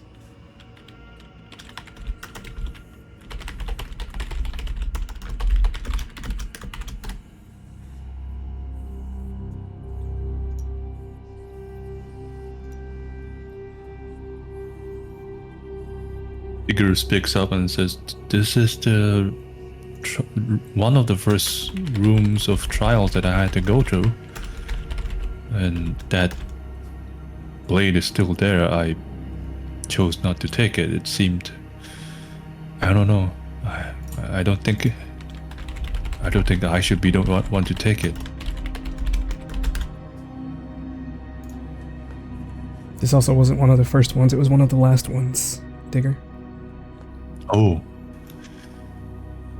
Yeah, I don't know. Where did the other rooms go? This was the last trial before I blacked out, I think. Well, it was the last trial before the amphitheater. Alright, so Nim, as you we're look going at... in reverse. Oh. Yes. Oh, sorry. Yeah, you were speaking from the way you went. Sorry, I was speaking of going from this direction. So Nim, as you look at that fourth statue, that is what you see. Interesting. Okay. Wait a minute. And she's gonna walk directly to that statue. As she walks towards the fourth statue, Lysander, you... Well, first of all, describe what you do as you walk to that statue, Nim. She seems super confused, also a little wistful, maybe a little pained as well. Yeah, Lysander, that seems like an odd reaction to have to a statue that's basically just a spirit escaping from a person's body and ascending into the heavens. And Nia, that is also a weird reaction to have for someone who appears to be leading an army and is praised by their subordinates.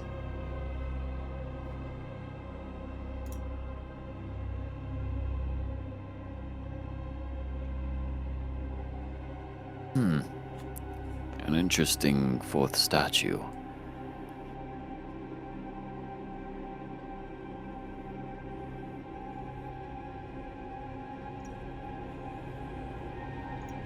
I don't understand how this could be here. And why? What do you mean? It is merely a statue representing spiritual enlightenment. What do you... No? No, it's not what it is. Yes, it is. No. Oh. Then what is it? It's a statue of a big dragon, the little girl says as she jumps up on its neck.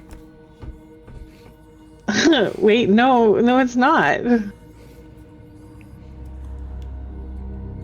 Nim, you see her hanging above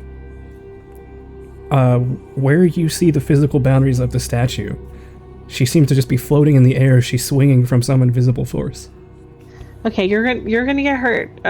Please come down here with me.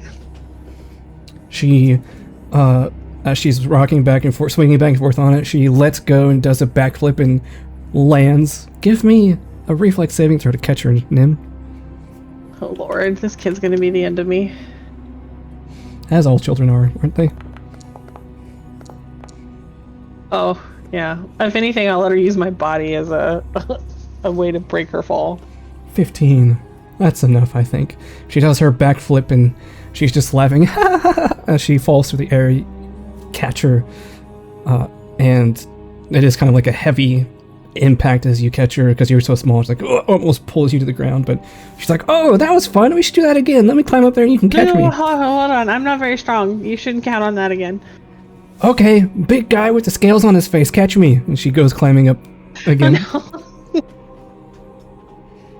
And she's like, wee, I just stand directly below her and just tail outstretched for her to grab on in case she needs a stabilizer.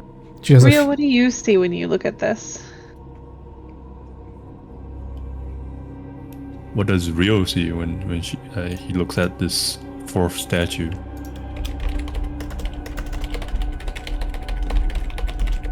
He sees that.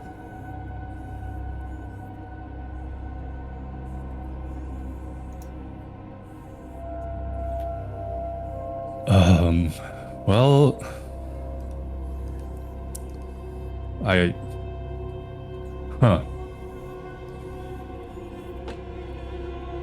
Well, it's just me.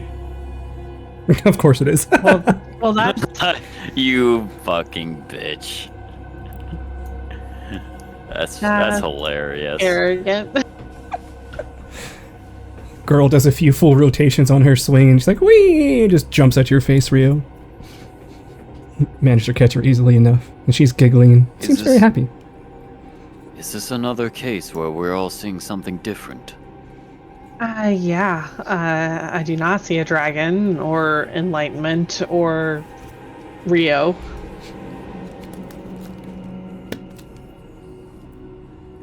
What about you, Nia? Digger speaks up. Oh yeah, Nia. I see the great general leading their armies. Huh. Mine isn't all so grand as everyone else's. What do you see? I Well- just see a friend. It's on one to me.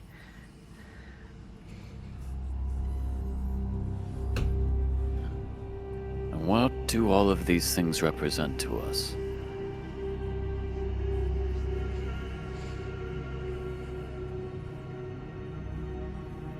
Well, a general and armies and dragons seem like, fierce, deadly,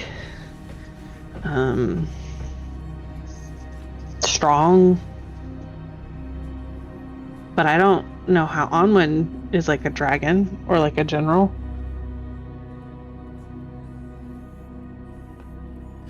So, just to recap, we have a question mark statue, one with wings. What was the other one? And one is a mural that seems to be a collection of pendants. Mural with a collection of pendants. So this is not a statue? It is a statue.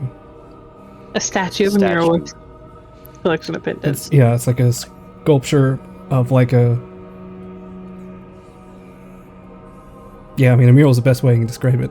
It's like a. Okay, Yeah, it's like a This carved is- slab, and in that slab is a collection of very intricately detailed pendants.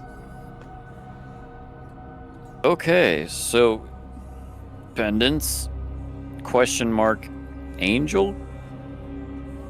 And then all the different things that Well, we're you all wouldn't seeing. know what an angel is, so you wouldn't say angel. winged, Bird person. winged creature. Lysander, please give when me a I- recall knowledge Digger check. speaks up and says, Go ahead. Digger says, well, when I first came through from that direction, and then she points to the other end of the room, I saw, well, this winged figure, and that plaque over there, which I think is a collection of symbols of the entire divine pantheon, I think. The winged statue, I couldn't get much from it except that it feels sinister. I see that question mark statue as you all do, and the last one, which seems different for all of us, to me it's the entirety of Lovosgrad, including down to the very details of all the people and the structures and every impossibly tiny detail that I don't think any craftsman can reproduce of the city.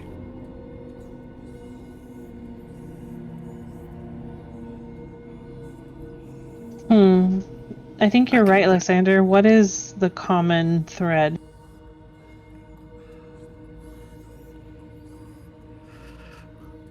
Well, Nia sees a commander leading an army. Rio sees himself. I see what I believe is spiritual enlightenment, but I would have imagined it as... No, that works as well. Soul leaving the body and becoming one with the universe. You see a simple friend. Digger, what do you see? Well, the entirety of Lovosgrad, the buildings, the people, especially the people. I swear I can almost see them move every time I blink.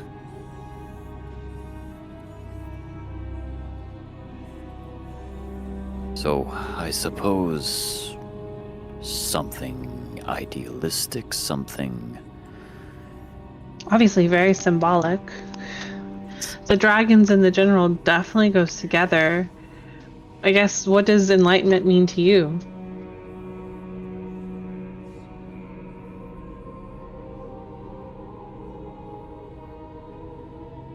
It means perfection. It means absolute clarity and wisdom. So all-knowing perfection?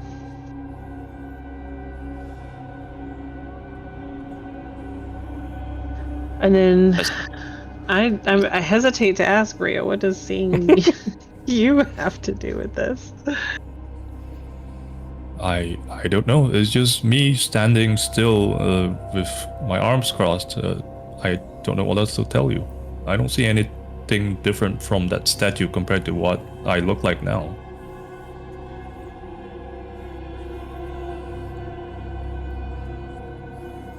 Right, Nia, general, is that something, I know sometimes, like, when we first met you, you were kind of in control of the other guards.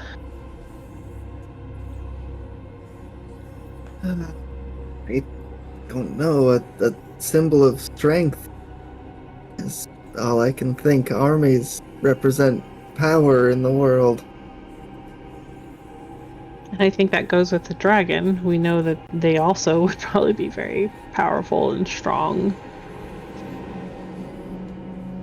And Rio, I guess maybe back in your heyday you were powerful and strong enough to cage a giant bird, but also, like, wow, you maybe need to start thinking about things. I suppose I don't know what to tell you. I'm confident in myself. Yeah, to a fault. To a fault. That's one way to put it. my definition of enlightenment might also coincide with that of apotheosis, so this could work with that as well. And I guess when I think of strength, I think of friendship, and I think of Anwen, because she taught me a lot and took care of me and stuck out for me even when others thought I was really strange. So that's a type of strength, I would say. Strength, power, perhaps something we just all desire. The girl Well, completes Rio a couple. desires Rio. I don't feel that way. So your approach to, I suppose, power might be the closest. I never felt the need to rely on anyone else. That I can be sure of. And as for the mural, I can confirm what Digger says. It depicts all the 9 deities of Angara.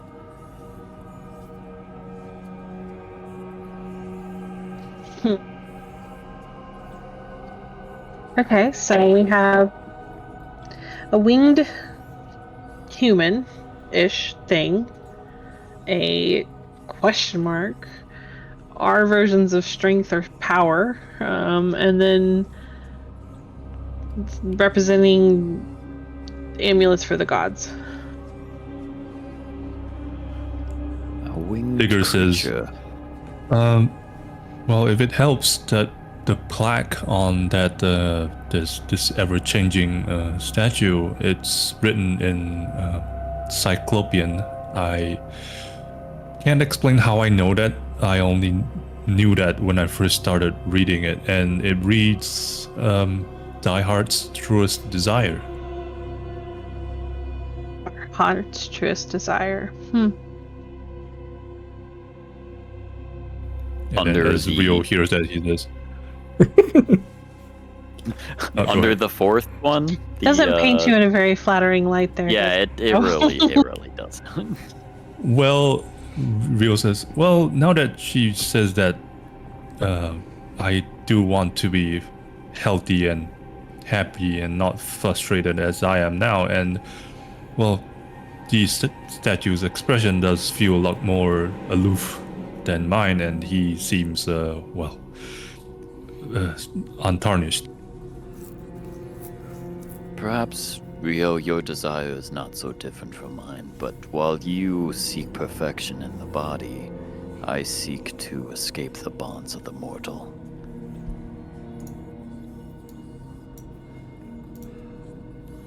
Do you mean you want to be immortal? Could you,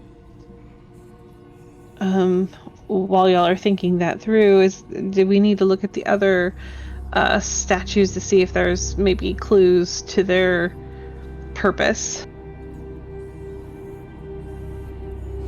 You do recall when Digger was talking earlier, she pointed across the room and said she came in from that way when she first went through here. Is that door open? Yeah, you look across the way to see where you came from originally? Yeah. Yeah, the door's wide open. Well, let's think I'm of done. this Let's think of this symbolically. So the nine pendants obviously represent religion. A winged humanoid could represent a messenger or perhaps freedom. The question mark could. Digger says, I wouldn't associate freedom with that figure. It just gives me a bad feeling about it. And I understand the mysticism on this particular statue because we all see differently from it, and I do want to explore, our personality and all that, and get to know all of you better because we all see different things. But I passed through this test already, and the way out is open. I see. So there's nothing else to be gained here. Unless, I was tempted by that black blade right before I exited this room into the lecture hall. Unless anyone else wants to pick that up. A black blade. Let's examine it.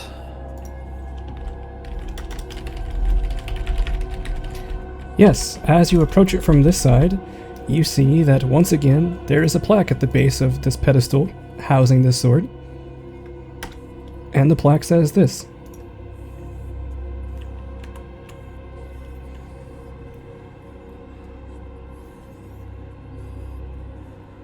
Well, Digger says, Can you read Well, that now, I- Lysander, by the way?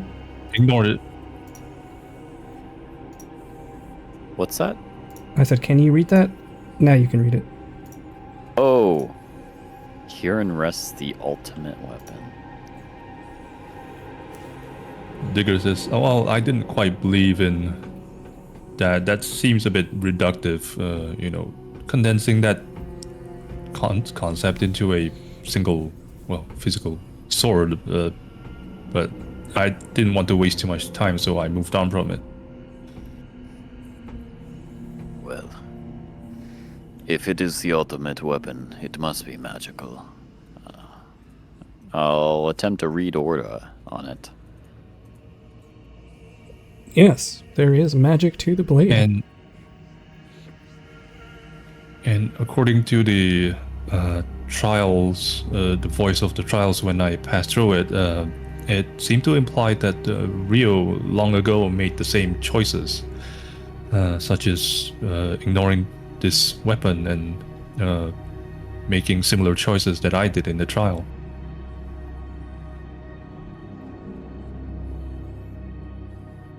I see. Yes, the sword is definitely magical, Lysander. Okay. Doesn't tell me much beyond that.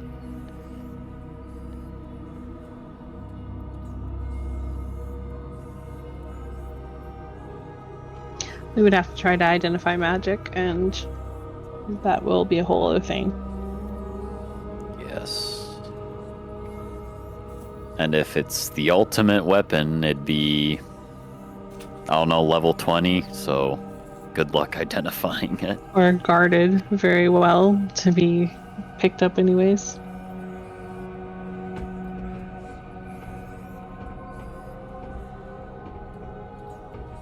Rio looks Have at it and we- says, "Well, I don't recall laying eyes on that thing, but seeing the description, and knowing my arrogance back then, I probably assumed it was wrong and passed it over." That sounds correct. I mean, have any of us heard of a legendary ultimate weapon? Can I try to recall knowledge, see if I learned anything in school? Or like a it would not be- legendary black blade? It would not be from school, but you specifically, Nim, can attempt a recall knowledge check. You just click on your... From the play? If you just Is it click on your Stormbringer? token there, and you can click under actions on the top left little widget, and just click recall knowledge there. Just remember, you pretty much don't need to use your character sheet since you have all these little widgets up top. That's what it does when I click it. Darn it. Yeah, it just shows me that. Alright, but we had you put in the recall knowledge macro to your sheet, right? Yes. What happens when you click recall knowledge on your character sheet? Oh, that's what it does. Yeah. It does the same thing. Yeah, I think you're gonna have to tell me the skill you want.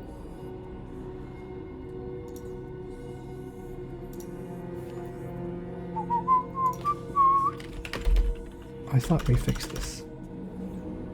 Let me see if I can find it real quick.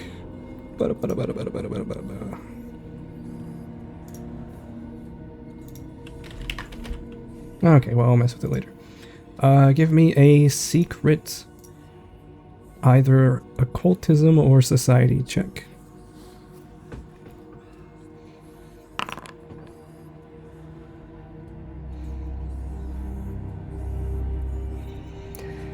Stories about legendary weapons are surprisingly few and far between. Don't really remember anything necessarily about a black blade, but something that you've never heard before suddenly bubbles up to the surface of your mind, and you're not sure where this came from, but you believe it for some reason. And that is that those kinds of objects would have been collected and carefully buried or removed from the world by the ancient elves of the distant past. They should stay here.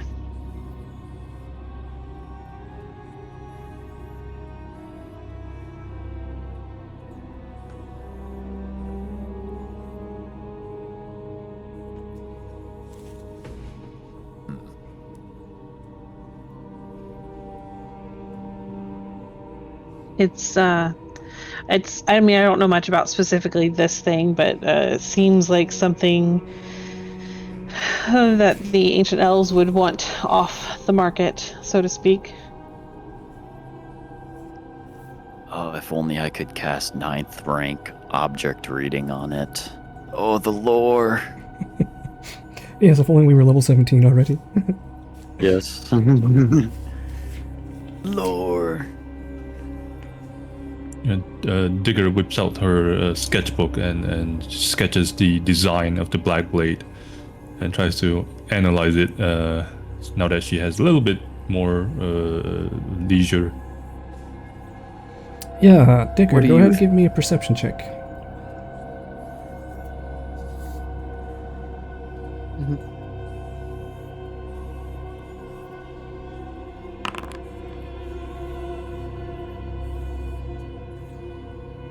As you're sketching in the finer details, the blade looks remarkably plain.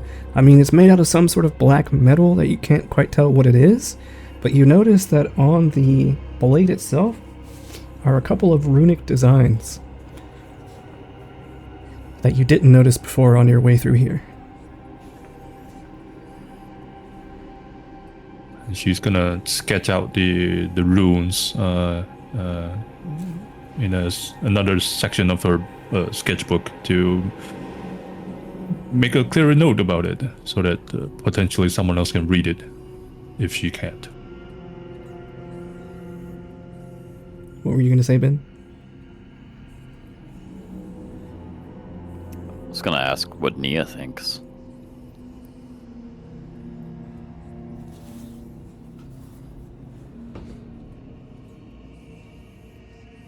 You think, Nia? I can't make heads or tails of this.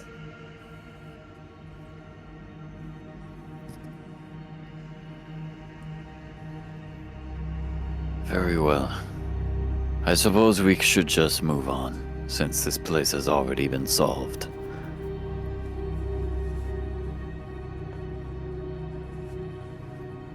I agree, and those reinforcements are probably, combing this place, so we should probably try to keep distance. Yeah, we should probably try and make it out, and so that, we both diggers say at the same time, we can warn them of the giant bird, hopefully in time, before there's more losses.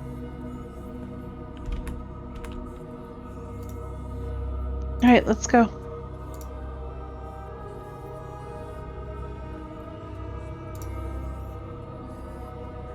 Alrighty. So you all walk through the door that is open and was another archway, no longer barred. And you navigate into a large rocky chamber. As you step through the doorway, you are immediately faced with a large glass pane that is set within the cavern wall itself. There's a faint light on the other side, and you see a chasm that expands upwards and downwards for about a mile in both width and length. And inside is a massive object.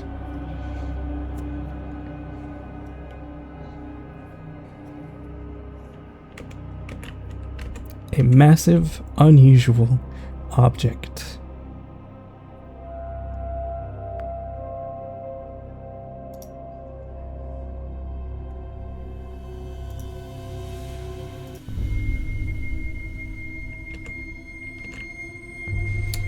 And the rest of this place is just a featureless, large, open chamber.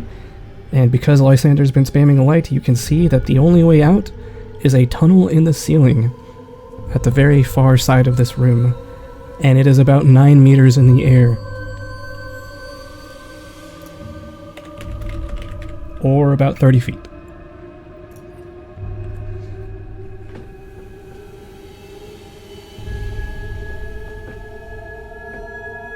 Are you gonna show them your sketch of the structure? Well, no one said that they've gone to look at the object yet. Well, that's why I figured. I was waiting. Oh. I thought you were going to describe it. That's why I was waiting. All yes, right. we will look at the object. Lysander, please roll me a secret will saving throw. Secret will save. Then I will also give you all a hero point for your decision in the previous chamber. Alright, Lysander, as soon as you see this, a flood of memories barrage your mind as if you are trying to sprint your way across the battlefield as catapults rain down upon you. It is uncomfortable, it is painful. You can't really make heads or tails of it as it's just an onslaught of memories. But this strange object is familiar, disturbingly so. It is not something you ever thought you would see again. It's not something you're sure you ever wanted to see again in the first place. Yet here it is, although in a slight state of disrepair. You recognize it for what it is. Do you remember about your first or second session with us, I described a porcelain object that you were standing upon? Yes, it was a tree, right? There was a tree in there, yeah, providing what looked to be power to it. And I used tap the past to recall knowledge on it, and I remember being on some sort of vessel. Yes, with nothing but a sea of darkness as far as you can see around you, outside the windows of this vessel. What you see is, and again, remember, this chasm behind this glass pane is a mile long and a mile wide, and this object takes up a huge chunk of it as it's laying cattywampus on the opposite side, as if someone kept it here to either study, repair, or who knows what. But it is a object made out of some sort of strange metal. There are long, thin, pointed edges to the top and bottom layer that come to a bit of a spherical top. And they seem to hover around a rotating metal piece with various bands that rotate around a spherical device. What you see is this.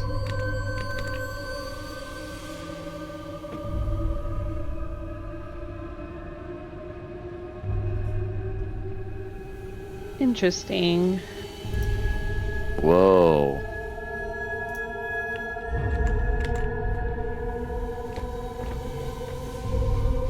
And remember, it looks small in this picture, but remember, it's taking up a 1 mile wide and 1 mile deep chasm.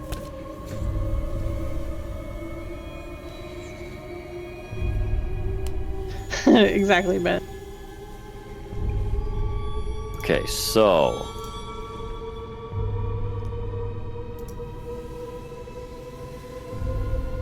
Lysander, all right. if you wanted to, this might be your way home. And that's where we're going to end tonight's session. And you made an oath, unbreakable and stuff. Oath schmoth. We'll see.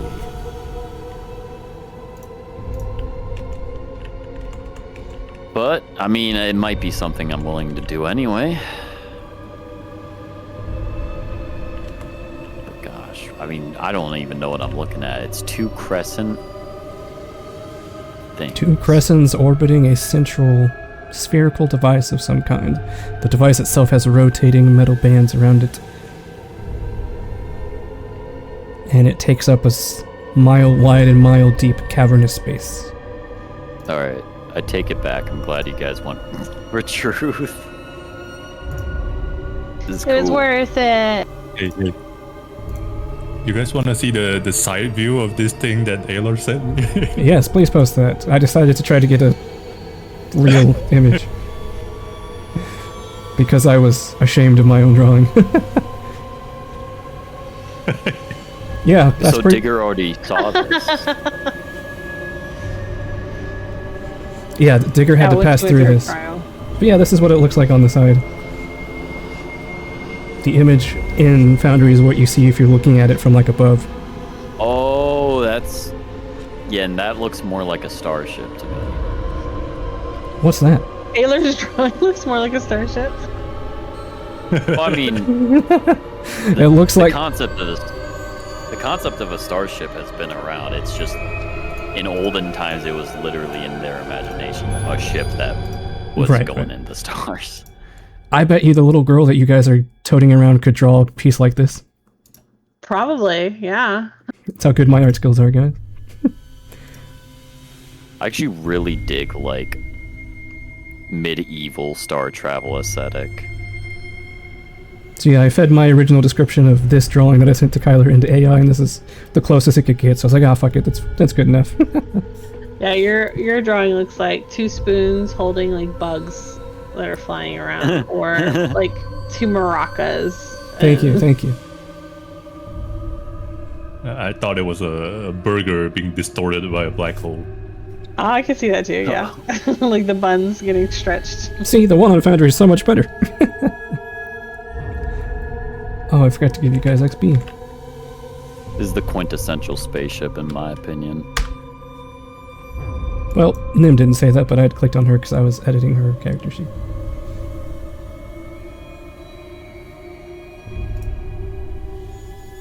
So close.